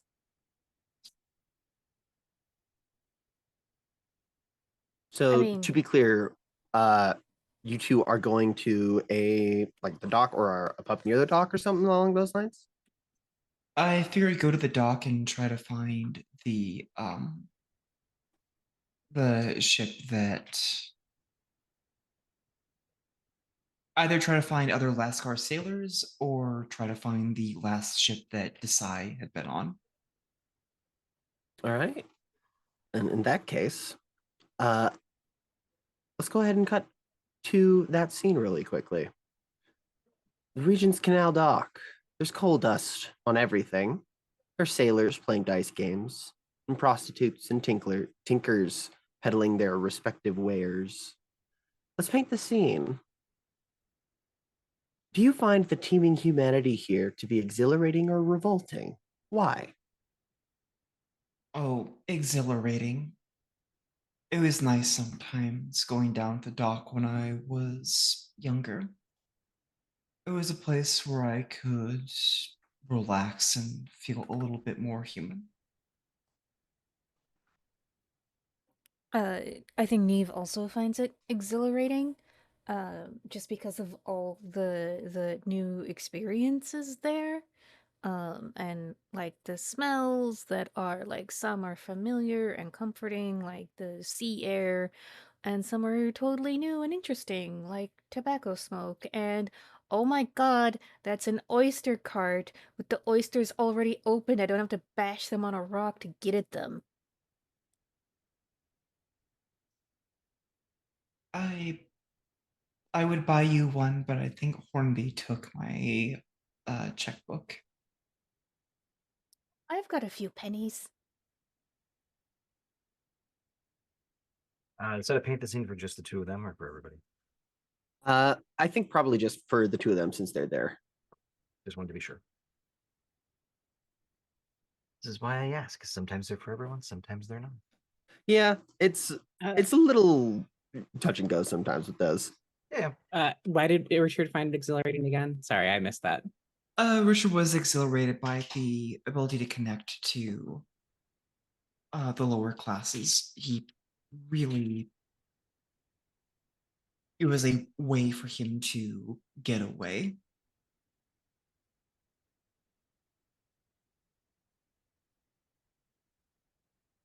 Uh, I think I'm going to mark off something from my disguise kit to have um a disguise that makes me look like I'm trying to think of a good role. Like dockhand, porter, clerk, maybe. Well, you're looking for other Lascars, right? Yeah. That's a good disguise. Okay. To talk for to sailor. them. Okay. All right, dressed like a sailor then. Excellent. So you do get to add that to your personal quarters. Excellent. And I think it's probably not that difficult to find someone who looks like it's the kind of work that they're doing. Uh, you, I think,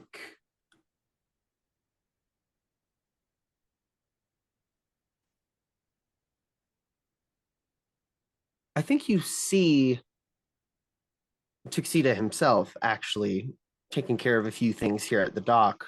But more interestingly, is you see a woman.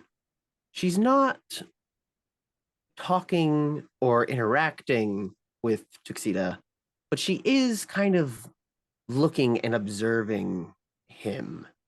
She has large lenses that, when you catch a glimpse of her eyes, make them seem oversized, almost like a dragonfly's. There's a necklace crafted from what looks to be a fossil of some sort of many-legged insect. What do the two of you do? Ooh. Neve, could you watch her? I'm going to mingle and point her out and see if anybody knows who she is before we talk to her. Yes, I'll keep an eye on her. So, I think you Richard, who can is female both presenting right now, is roll. going to. Oh, I think you can both roll information moves here. I think that's plenty fictional reason for you to both do that. excellent. For Richard, I think probably with presence and Neve with reason.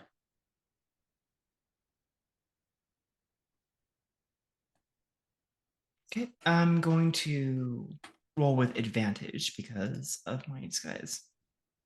Okay. Really?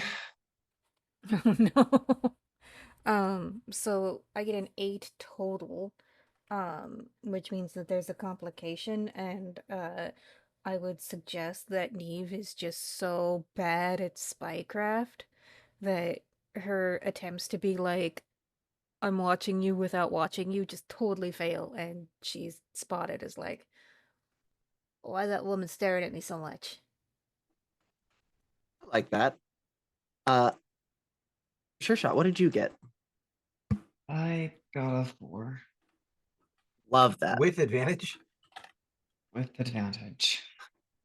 So This is she rolled a good. 1, That's 1, and a great. 3. Yes, I don't want another condition, please. I just Well, got at rid of least one. it's a 5 because It's of a 4. presence, Oh, presence. Yeah, it's a 5.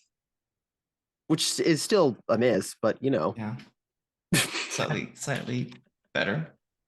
uh, excellent. Let's cut back over to Hornby and Call.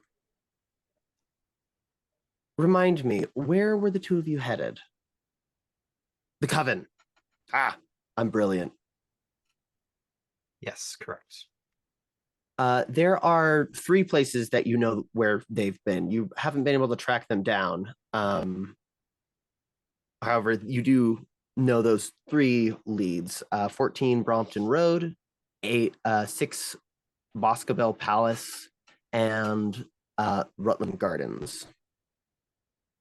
Those are listed in the threat, or no? Yeah, those are in the summary up there.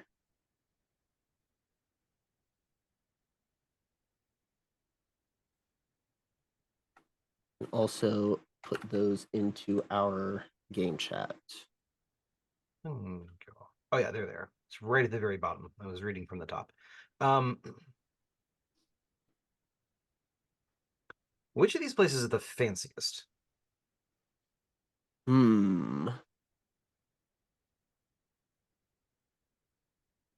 I think Rutland Gardens. Let's go to Rutland Gardens then. Excellent.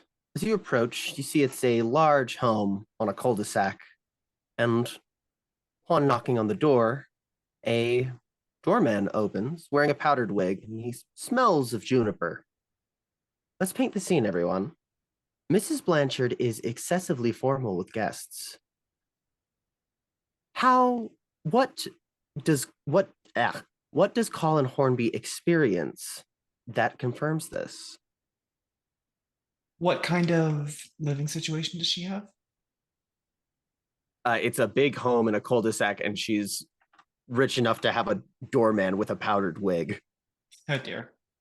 So it used to be custom, um, in Victorian times, like you would actually have a calling card which had like your name and your address, and if you were had a phone number, that too. Um, and usually what would happen is like if you went to go visit someone and they weren't home, you would leave your calling card to be like, "Hey, I was here. Call me back or get back in touch with me." Hmm. Um, and I feel like she is so formal that she demands calling cards uh, from the two of them before she'll speak to them or entertain them. I like that.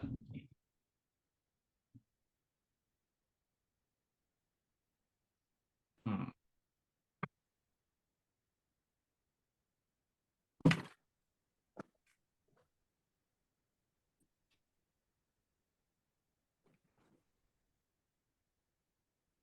So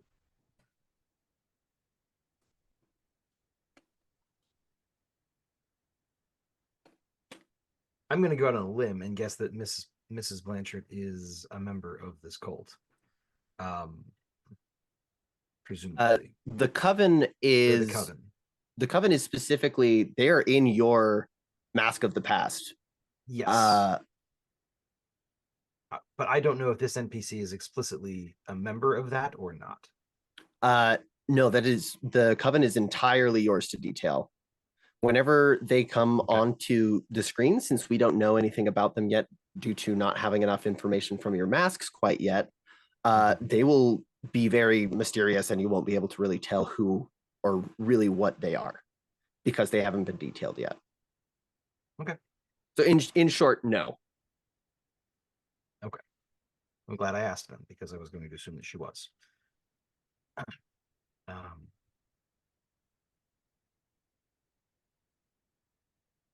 Hmm.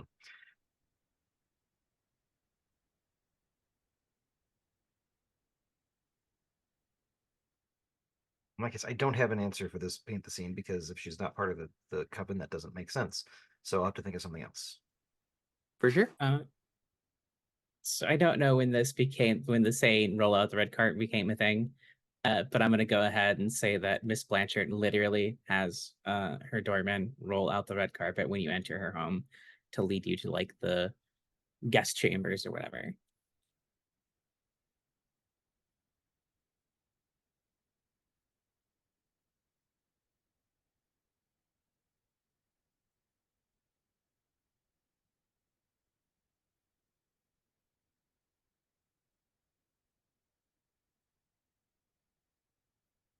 The doorman not only insists upon taking care of everything that you have, even if you tell him otherwise, but also leading you to a drawing room. Refuses to let you wander, go ahead, walk there on your own. And also tells you exactly where to sit, even though you ought to know already. Also, whenever there are guests, even unannounced guests, there is always a dash to put on a tea to offer refreshments to the guests because they've got the money. It would be bad manners otherwise. Excellent.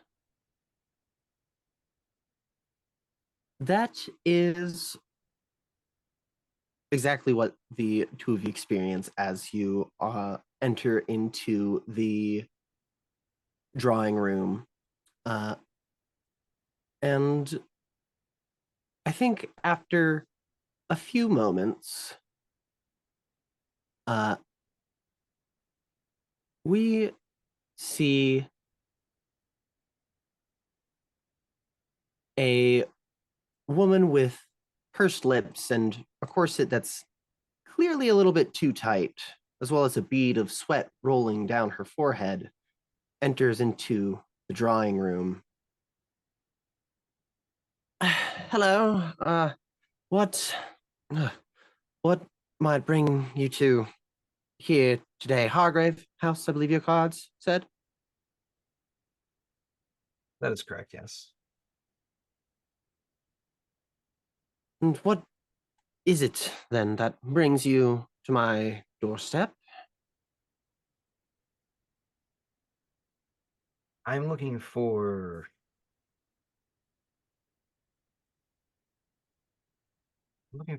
some members of my family that recently came to the city.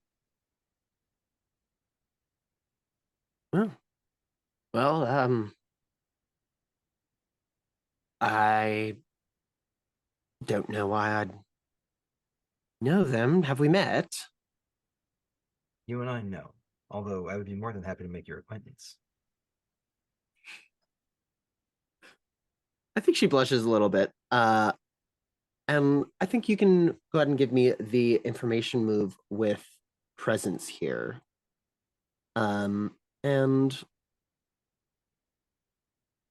I think that Most Beloved is going to be giving you disadvantage as she is now getting incredibly close to you. making it difficult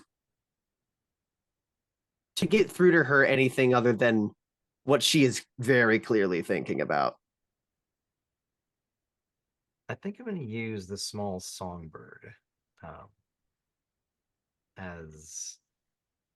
So I'm gonna use the small songbird more as kind of an inspirational thing, as Call is very fond of this bird, and it sits in its little cage and it tweets and twitters and does its little thing. And I think Call has probably become somewhat good at mimicking the whistle sound that it makes, and so he'll give a little whistle as he it's not just a standard whistle, it's kind of like a bird song type of whistle, as he steps forward and kind of offers his hand to take hers and kiss the back of it, as a just a little pick me up for himself, because no thank you on the even with advantage. Well, it's a wait, this is what was this? It was with presence information move.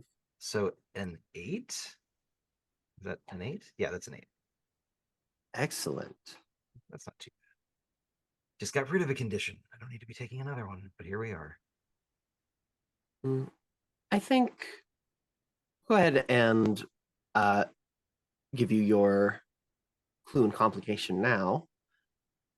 I think first she thinks for a moment after your sort of bird song has seemingly snapped her out of her daze. And she says, well, the only people who've come by recently are the Fellowship of Dreamers, I think. Something along that line. Yes, the Fellowship of Dreamers. And, well,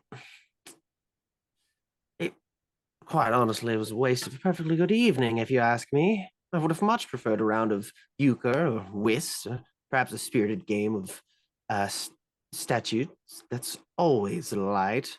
But instead, no, night was given over to chanting and candles and waving one's hands about.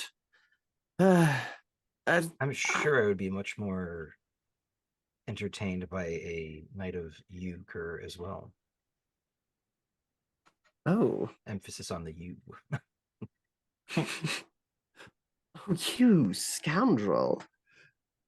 And I think at that point, you notice, and this is your clue, they're hanging right off of her jaw, right where it kind of connects with her her neck. It's covered most of the time by her hair. There's a tiny little, it looks like if you took a human arm and shrunk it down real small and stuck it on someone's face. And it just kind of flops around, doesn't really do anything. But that's what you notice. And that is your clue. She's got a little vestigial arm on her face? Yep. And as she notices you noticing it, she says, oh, this, well, it, and she instinctively covers it. She says, happened that night as well. After the fact, it grew. I haven't seen a doctor yet to get it removed. I would like to kind of reach out and gently touch the back of her hand and kind of draw it away so it's not covering this little vestigial arm. And then I'd like to use just one fingertip to kind of just brush along it, just to get a sense of it. Does it seem like it has a bone structure? Does it? It is completely useless. Hmm. But she does let out a weird noise when you do it. And I'm going to give you the condition marked by Mrs. Blanchard.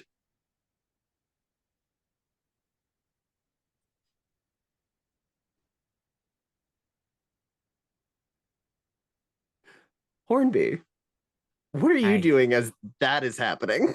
I hate that. That was awful. That was awful.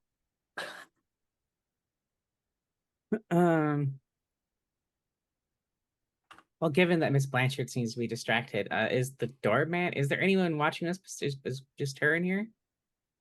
Uh, I think the doorman probably had other things to do, like Of course. make sure the tea wasn't boiling over and everything. Uh, so I think it's probably just the three of you at this point. So yeah, presumably Miss Blanchard is not interested in the obvious servant, and so Hornby will attempt to slip away to, check out some of the rest of this estate, perhaps. All right, let's have. I think the information move with composure here to not get, you know, seen by folks, and you still don't have any conditions, so I still can't give you disadvantage for those. Hey, give her one of my conditions. She can follow And just pass the conditions to the left. It's fine. I That mean, is a Call's got to 7. be contagious at this point. All right. Let's see. I think that as you walk around, you said it's 7, correct? I did. I think as you walk, you notice that all of the clocks here are missing the number 6. And what's more, you feel something strange happen. There's this feeling of discontent as you view one of these clocks. And as you step forward to get a better look, it feels as if something was triggered by that movement. And you hear,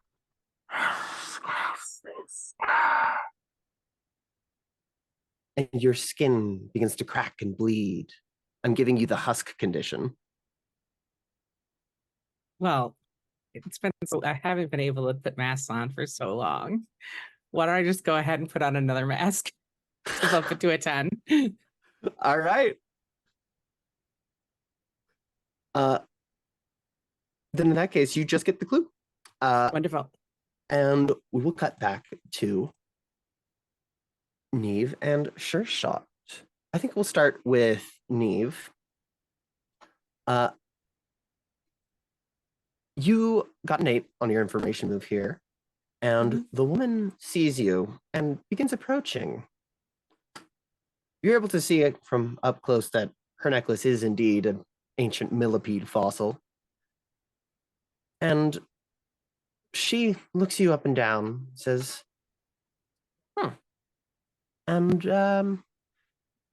who might you be? And why are you looking at me so very, very intently? And as she says that, I think you notice the millipede has an inscription on it. It's a rather large insect. It's the entire necklace, really, is the whole millipede. And on it, it's inscribed a biblical proverb. The locusts have no king, yet all of them go out in ranks. This also counts as a mastermind clue. Ooh. Can you write that clue down for me, please, Steph? Yes. Thank you.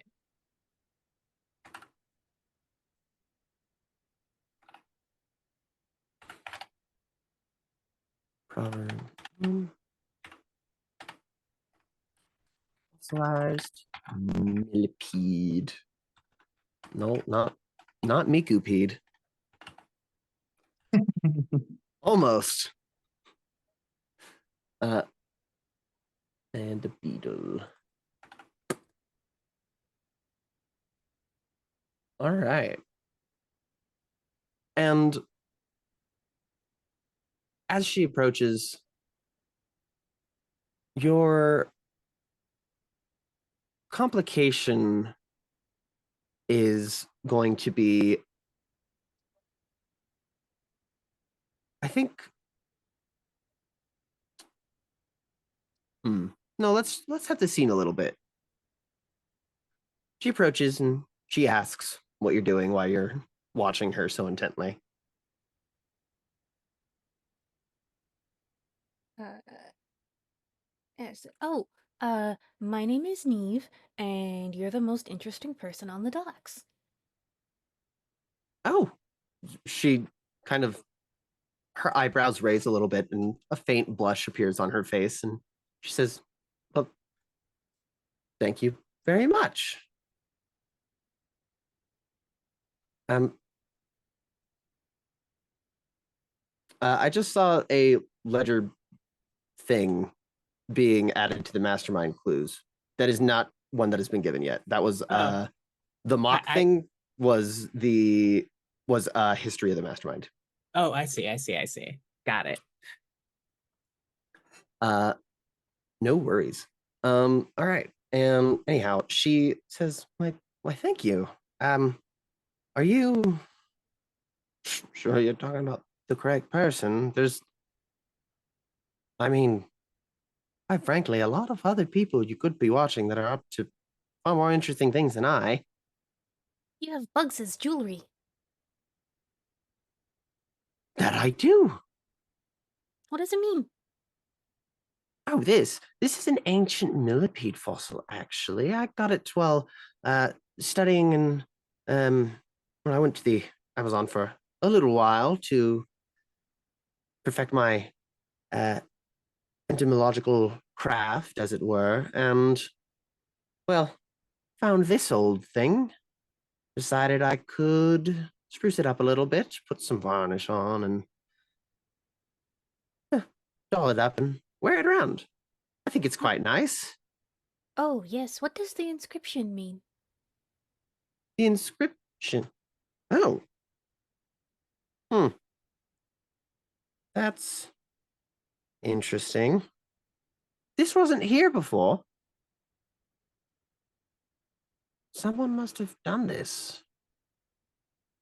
I hardly ever take the thing off. I'm not sure where when they'd have done that. Oh my. Um, Do you like bugs? yes, quite a lot. I think someone may have broken into my home and etched something into my millipede. Have you ever heard of a person turning into a bug? Oh, do you know about that? You know about that too. It's quite an interesting specimen, you know. It's, well, not exactly a, mm, not an insect, truly. More of a crustacean, like a pill bug. But yes, that was actually why I was here. I was speaking with Mr. Desai about the situation. We live in the same building. Oh, well, that's really interesting. I have someone I really think you should meet. Oh, like, Yes, come meet my friend Shershot. We're also trying to help out this side. oh, very well. And I think that as your complication here, you find your eyes continue to wander to the necklace with that inscription on it. And being a fey creature yourself, you can tell it wasn't a person that inscribed this proverb into this millipede. There is some sort of strong fey magic tied to it. And I'm going to give you the condition the locusts go out in ranks. Oh God, what does that do? We'll see. Oh no. Sure shot. Okay. You got a 5 for you're just asking around seeing if people know this woman. By the way, Neve, she introduces herself as Norma. Forgot to mention. Uh, Norma Eastwood. Why are people laughing at that? Is that a reference I don't get? That's a character in our Dune game. Yeah. Well, was a character in our Dune game. Oh, So the player perfectly nailed the manipulative Bene Gesserit scheming. And then she gave her life to take out Baron Harkonnen. Aw. neat. That. And now she's Bug Girl.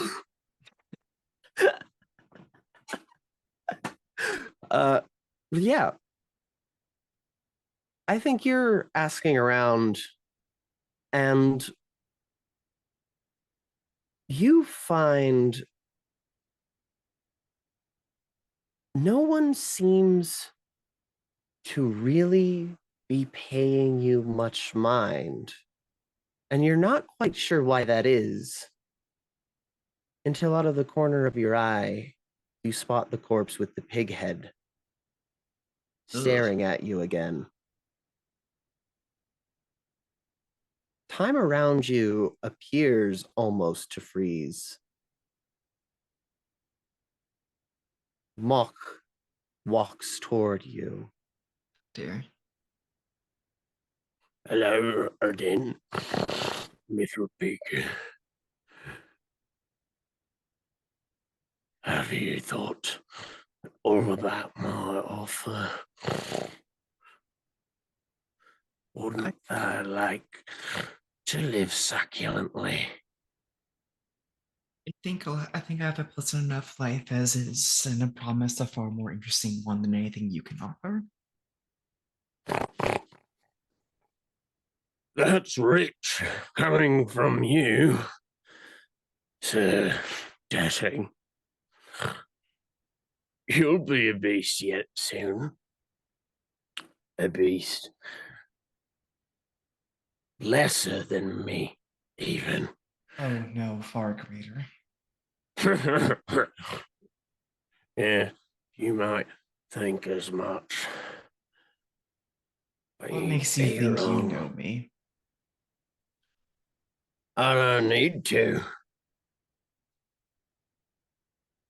Someone else is already had their eyes on you.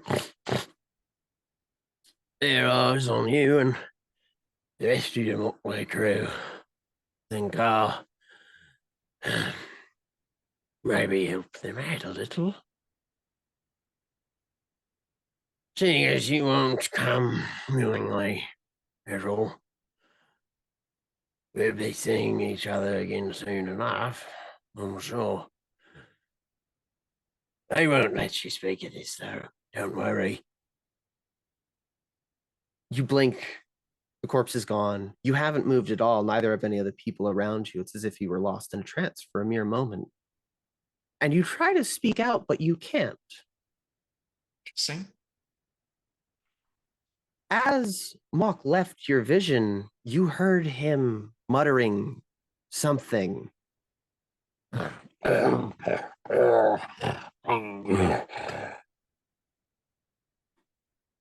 You've been hexed with the hex of tongue. That is your condition. You cannot speak until it's lifted. Okay. You don't have to clear it only via a vulnerable move, though. If you do something in the fiction that feels like it would be, relevant to breaking that hex, then that's perfectly acceptable as well.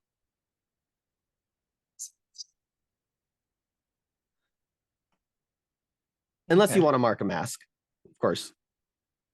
I actually like that one and that it has an out for it. And plus, I have somebody I know who can probably lift hexes. All right. And I think you see Neve approach you alongside this woman. And I think we can safely say that it is effectively a lost cause trying to introduce you and gather much information given the situation with your hex. I think we can go ahead and cut to dusk phase. If that's all right with everyone else. I enjoy portraying. It would be fun to play out. If we're concerned about pacing, though, I'm happy to move on. Yeah, I was thinking we'd probably have our dusk phase and then we'd move on to stars and wishes. Don't worry, you're going to get plenty of opportunity to play it out. Okay. One thing I will kind of circle back to is I was supposed to answer a question about the coven. Correct. You have an answer for us? Let me know when you want me to do that. You can go ahead and give that now if you have it. Okay. As a reminder, the question is, what will this grand ritual, the Coven's grand ritual, do when complete, and why must Hargrave House put a stop to it? So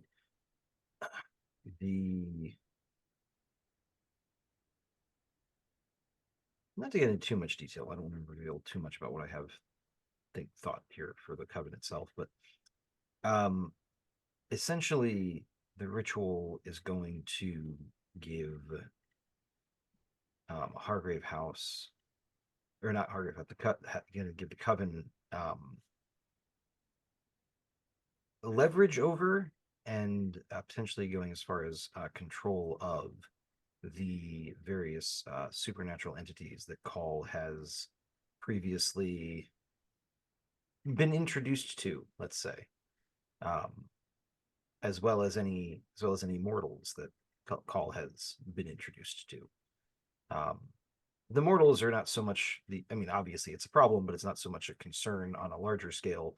But giving the coven control over a bunch of varied supernatural entities would be a very bad thing in their hands. It'll give them control over what supernatural entities? All of the supernatural entities that Call has boffed. Ooh. Oh dear. Yeah, and that's quite a few. Potentially even. Oh God. Yeah. Yeah. Everyone has Okay. a vested interest. Okay, I love it. All right. So with that, we have some playbook moves here that need to be handled. The quickening, let's have that roll first.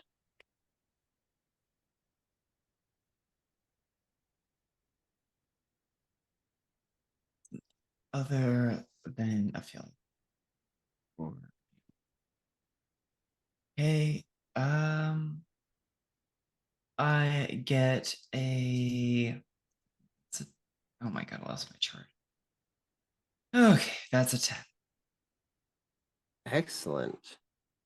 On a 10, your body is stronger and faster, and you can keep the quickening in check. You get advantage when taking actions that use vitality until the next dawn phase. Excellent. Okay, cool. And Hornby, day work. You spend most days caring for Hargrave House, tidying up, managing accounts, answering callers. Each dusk phase, choose one. What are you choosing? 1 sec. I'm looking at everyone's. Okay, yeah, I know what I'm doing. I'm going to find something of use in the house. Since Richard has not seemed fit to use his old wardrobe, Hornby has found something a touch more feminine to leave in his closet. Oh dear. You can go. You can describe what kind of dress it is. I have no preference. Okay. I would love to know where you found it as well. I think in one of the unused rooms of Hargrave House, she was just rooting about. Excellent. Well known that every trans femme's first dress is a hand-me-down, so very fitting. Damn, but it's true. Real. And Neve, are you going to be activating Moonlight Upon the Waves? So I have a question about that. So what Neve could do, because we are already essentially at the waterfront, um, is she tries to introduce her new friend Norma to Sure Shot, and Sure Shot is like totally tongue-tied and can't talk. Um, and so Neve would tell Norma, like, you know what? I will find you later. I need to take care of my friend right now.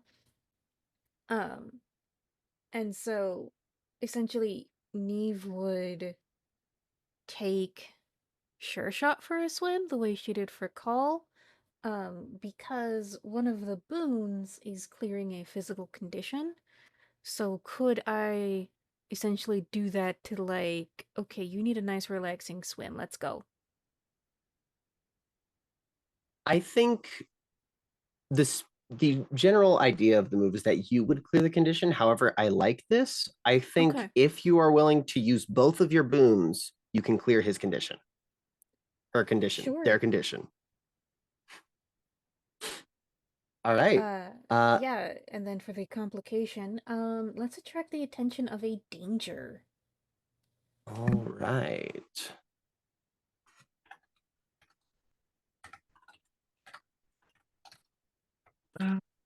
For the condition I'm clearing, could it be the chewed leg one? That is fully up to, I think, both you and Neve. It Yeah. you'll have chance to role play out the tongue hex before it gets resolved anyhow. The way that I tend to handle Moonlight Upon the Waves is that I'll get the boons done near the end of the night phase. Oh, okay. So I don't clear it yet. Yeah. Okay. All right. And with that, I believe that's all of our moves. Now we have a paint the scene question about Hargrave House. I think since it was brought up, it's a good time to do the servants' quarters. These rooms are mostly empty nowadays, as given the place's history, very few people want to work at Hargrave House. They have most frequently been used as a place for trysts between the house's residents. What here reminds you of that? This feels like a layout, but a lot of the uniforms are clearly not for function. They are clearly kink uniforms. I'm gonna complicate Hornby's life by saying, so many satin sheets that have to be gently laundered. Uh, my thought is that it's um the room has excellent soundproofing, and there's no windows looking on into this area. There's no door cracks people can like peek out underneath. You can't peek in through keyholes.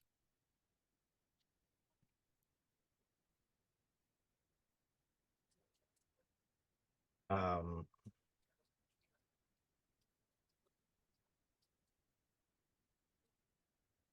I think it has become tradition to leave notches on the bedpost by the people who visit the room, I love and that. all four bedposts are heavily notched. Some of them quite recently.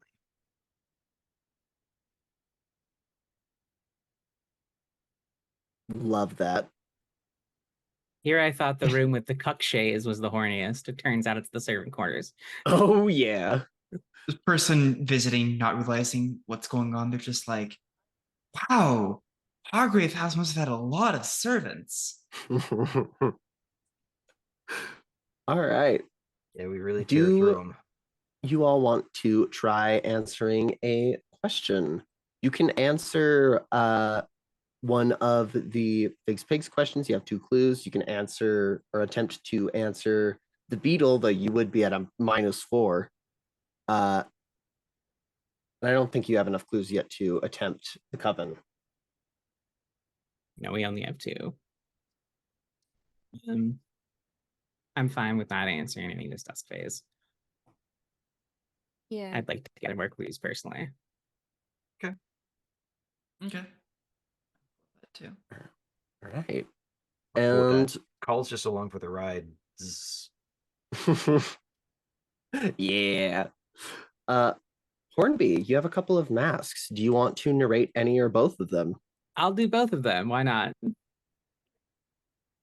All right. So first, narrate a flashback to your young adulthood before you were a servant that shows what a charmed life you lived. We see Hornby in a modest but well taken care of and semi-luxurious flat in London. There's a woman with her, straddling her lap. Clearly someone of higher birth than Hornby, a wedding ring on her finger. Hornby runs a finger down the center of her bare chest, taking a drink of what looks to be an expensive brandy.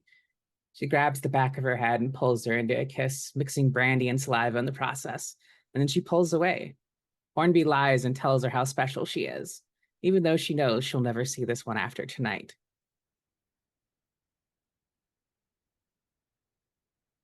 All right, and here's the one that poor Amy has been patiently waiting for.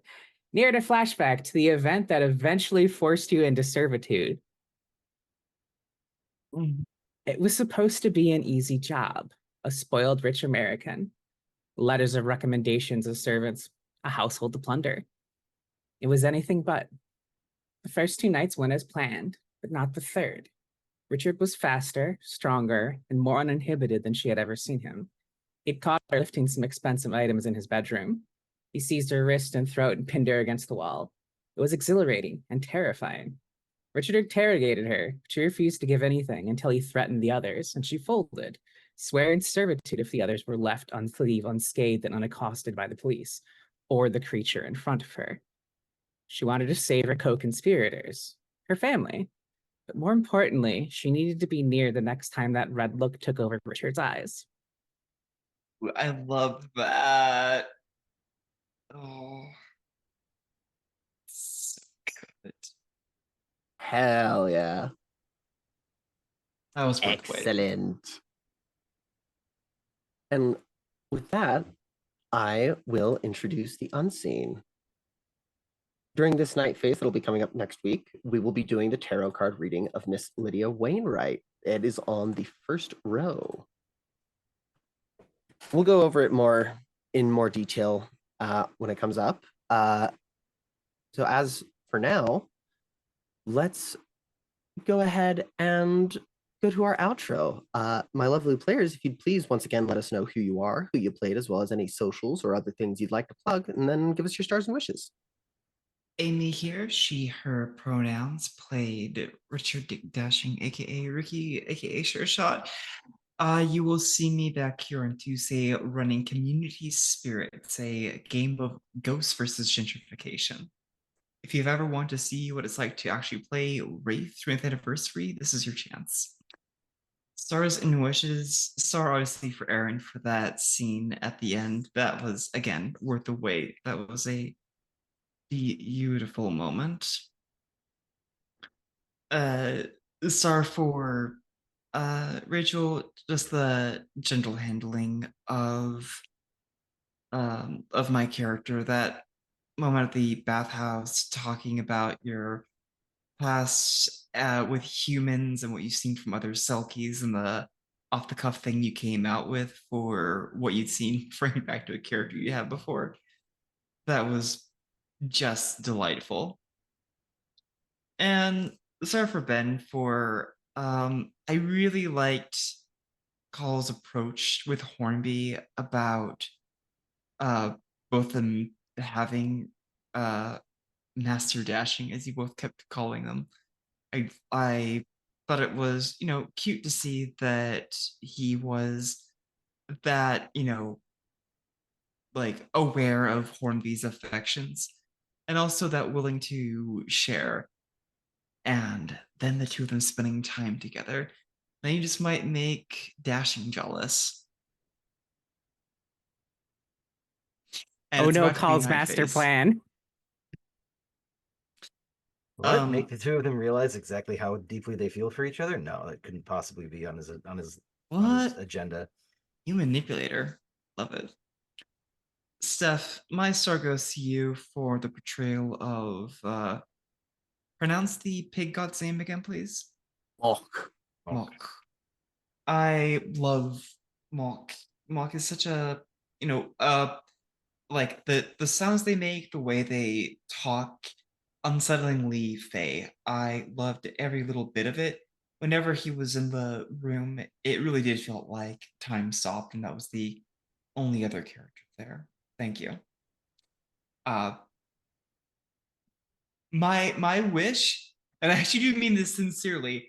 I like the way that the hex can be removed. I don't know exactly how it'll be removed, but I want more of that because I'm like, I keep clearing these conditions and then getting back to 3, and it can be exciting at first, but So it the feels like I secret keep actually is that you can always clear them via doing fictional actions. I just wanted to bring Oh, it to attention this time because it is such a heavily like character affecting one. oh, I did not realize that. Oh, Hmm. okay. If you take appropriate steps in the fiction, then I'm likely to just be like, okay, yeah, that makes sense. It can go away now. Like I'll That's probably end up just getting rid of chewed leg here shortly, based on how much time it's been. oh, that's a relief. Thank you. Hmm. That's it for me. Hi, everybody. I'm Ben. Hair is a mess because of the hat. I was playing Call Jagged. Right now, you can't really see me anywhere else other than here, so we'll just leave it at that. Stars. I appreciated Rachel. I appreciated you running with the scene at the very beginning of Call going a little bit sharky. Um, his sharky to your selkie. Um, and I'm looking forward to finally getting a chance to have a conversation about that with Neve eventually. Um, so yeah, that's gonna be some good. That's gonna be some tasty drama. I gotta start that too, by the way. Your portrayal of the shark tooth part, that was something which I've never seen before from Call, and it highlighted how unsettling he can be in a way that we haven't seen before, which led to that conversation with Neve about like, Call's a good guy. He would never kill You could people in never his do right mind. that. Exactly. Yeah, it was just too good a confluence of like factors to be like to have it be his usual cool, calm, collected self. So I'm glad it worked out that way. Um, Hornby for the or Aaron Hornby for the vulnerable move. I enjoyed that scene quite a bit. Um, finally giving Call an opportunity to kind of address or face head on kind of what he's been doing very knowingly and get your reaction to that was really good. So um Aaron, aka Dick, I did really like the interaction that you just mentioned between Neve and you and Neve about that conversation about Call was very fun to be able to fly on the wall during. So yeah, that was fun to watch. Steph, I liked I really like the I can't wait till I'm actually in a scene with this character. I really like the portrayal and the voice for Malk. I think you did a really good job of that. Um, and every time you played that character, I was like, God, I wish I was in this scene right now. Because he seems like a fun character to interact with. So yeah. Wishes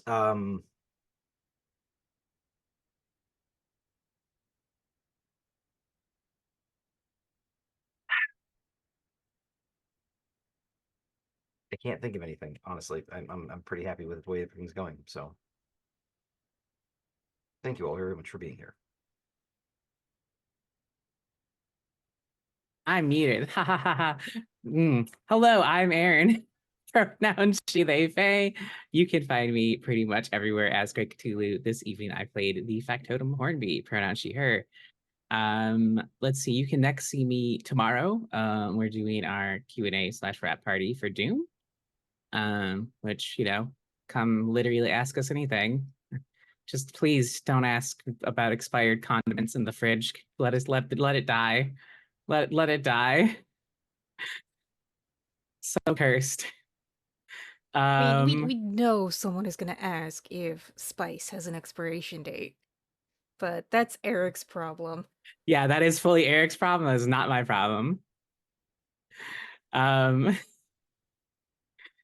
Let's see. After that, what else am I in? Oh, right, Tuesday. You can see me here playing Wraith, where I play a cinnamon roll for the first time in a very long time. It is very difficult. I literally planned an evil thing and was like, wait, no, I'm a good person. I can't plan evil things anymore. It's very upsetting. Also, that is where the awful condiment conversation came in, because I learned two people at my table didn't know ketchup and mustard expire. Horrifying. Horrifying. Amy, I'm glad you threw away your gallon of milk finally. Thank fuck. I saw the light. Good. Going on Speaking of over light, there? I'm gonna do stars and wishes now. I'm done calling people out. I don't think you can see me anywhere else. Yeah, that's it. It's just those two things. So stars and wishes. Ben, big star, obviously, for the vulnerable move. I like that. Also, you killed the cop, a cab. Love that. Love that. Oh yeah, I love the part where you just said, no, he's still a pig.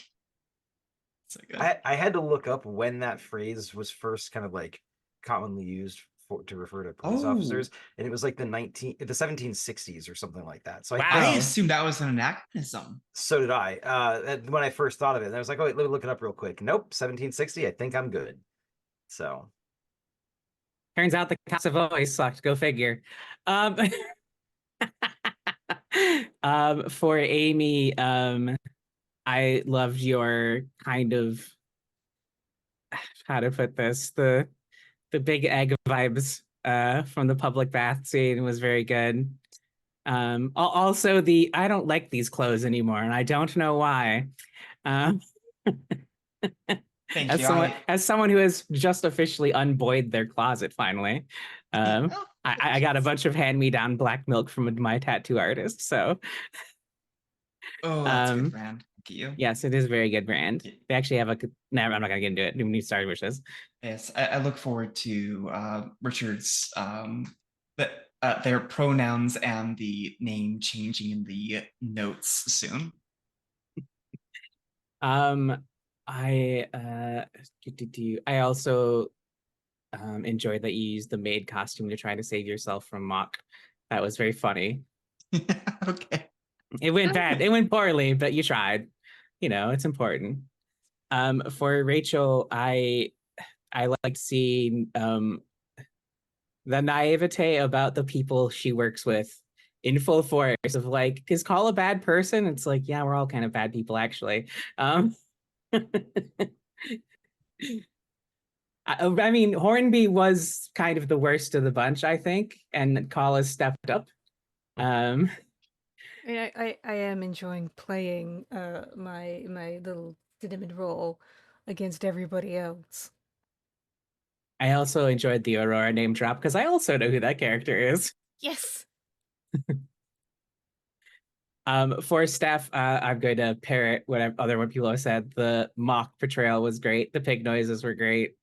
And an evil star for the arm on. I'm sure that's one of like the things that's just part of the coven, but I hated that entire scene so much. It was awful. I hated it. So an anti-star there for you. Congrats. I'm sure my face was very apparent how much I hated it. The moment itself is actually pretty tame. I definitely spiced it a little. It's just the clue even. A side character has grown a small useless body part. And I was like, well, I can make that grosser. You sure did. You made it worse. Call was more than happy to make its tiny acquaintance. Oh, God. Wishes. I got my wish of finally putting on some fucking masks, even though I opened the session with another goddamn 12. I know it's weird to complain about good rolls. Sometimes you want to suck, especially in CFB/Powered by the Apocalypse games. You want to suck sometimes. It's part of the fun. Um, yeah. Yeah. So I guess my wish is to stay middle of the road with my suckage. God, why do I talk? Why do I fucking talk? I'm done. Someone else go. Yeah, so I think it's my turn now. So yeah, my stars and wishes, I really enjoyed both of the scenes that I had with Call and with Sure Shot. Um, I don't know that I could say anything more, but it's been fun to have Neve like get slowly more and more exposed to what the human world is like. Um,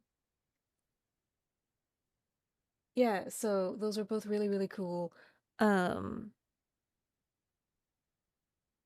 and I did not get a chance to have a scene with Hornby, but I did enjoy watching the interaction between you and Call.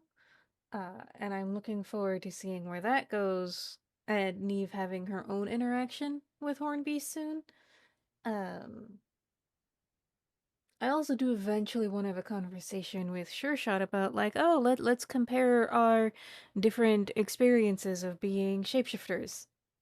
Oh, I like that. Yes. Yeah. Um, maybe during the night move that we get to play out next week. Who knows?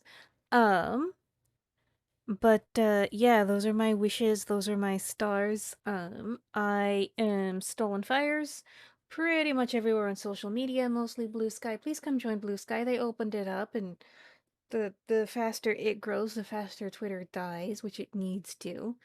Um, It'll be nice to stop seeing the X.com showing up on Discord messages as the thing people quote. Yeah, yeah. Especially because, like, oh, some people have just gone full mask off. You know who you are, Holocaust denier. Um, anyway, yes, you should come see all the really cool shows that we have on this channel. We are running a show every day this week, which is amazing. We've got Fringeworthy on Monday. That's a real fun game of time travel and multiverse travel. And then Tuesdays is Community Spirits, which is a lot of fun. Another really good cast for that. Um, and Wednesdays we have Tales from the Loop, which is it's a lot like Stranger Things, only it's happening in industrial England. Uh, yeah, to teenagers. Things got Stranger weird. industry. Yes. Yeah, and so then tomorrow we have our wrap party for noon.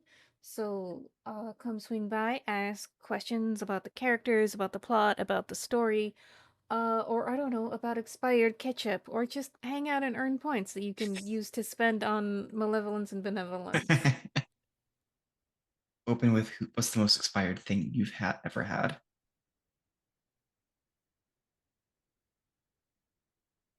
I believe that means is me now. Yes. I've been Steph. You can find me here Thursdays. I'm not really doing much else currently. We just wrapped public access signals from the other side this morning, so I'm no longer doing that. Very bittersweet about it. But as far as other places that you can find me on Blue Sky under username Steph Infection, as well as the Dice Camp instance on Mastodon, pretty much anywhere really. Uh, and I am going to be working with Hashling Games on their upcoming game Cryptid Creeks. So look out for that one as well. Probably hear my dog right now. She's been yelling at me for like 30 minutes now. But she can relax.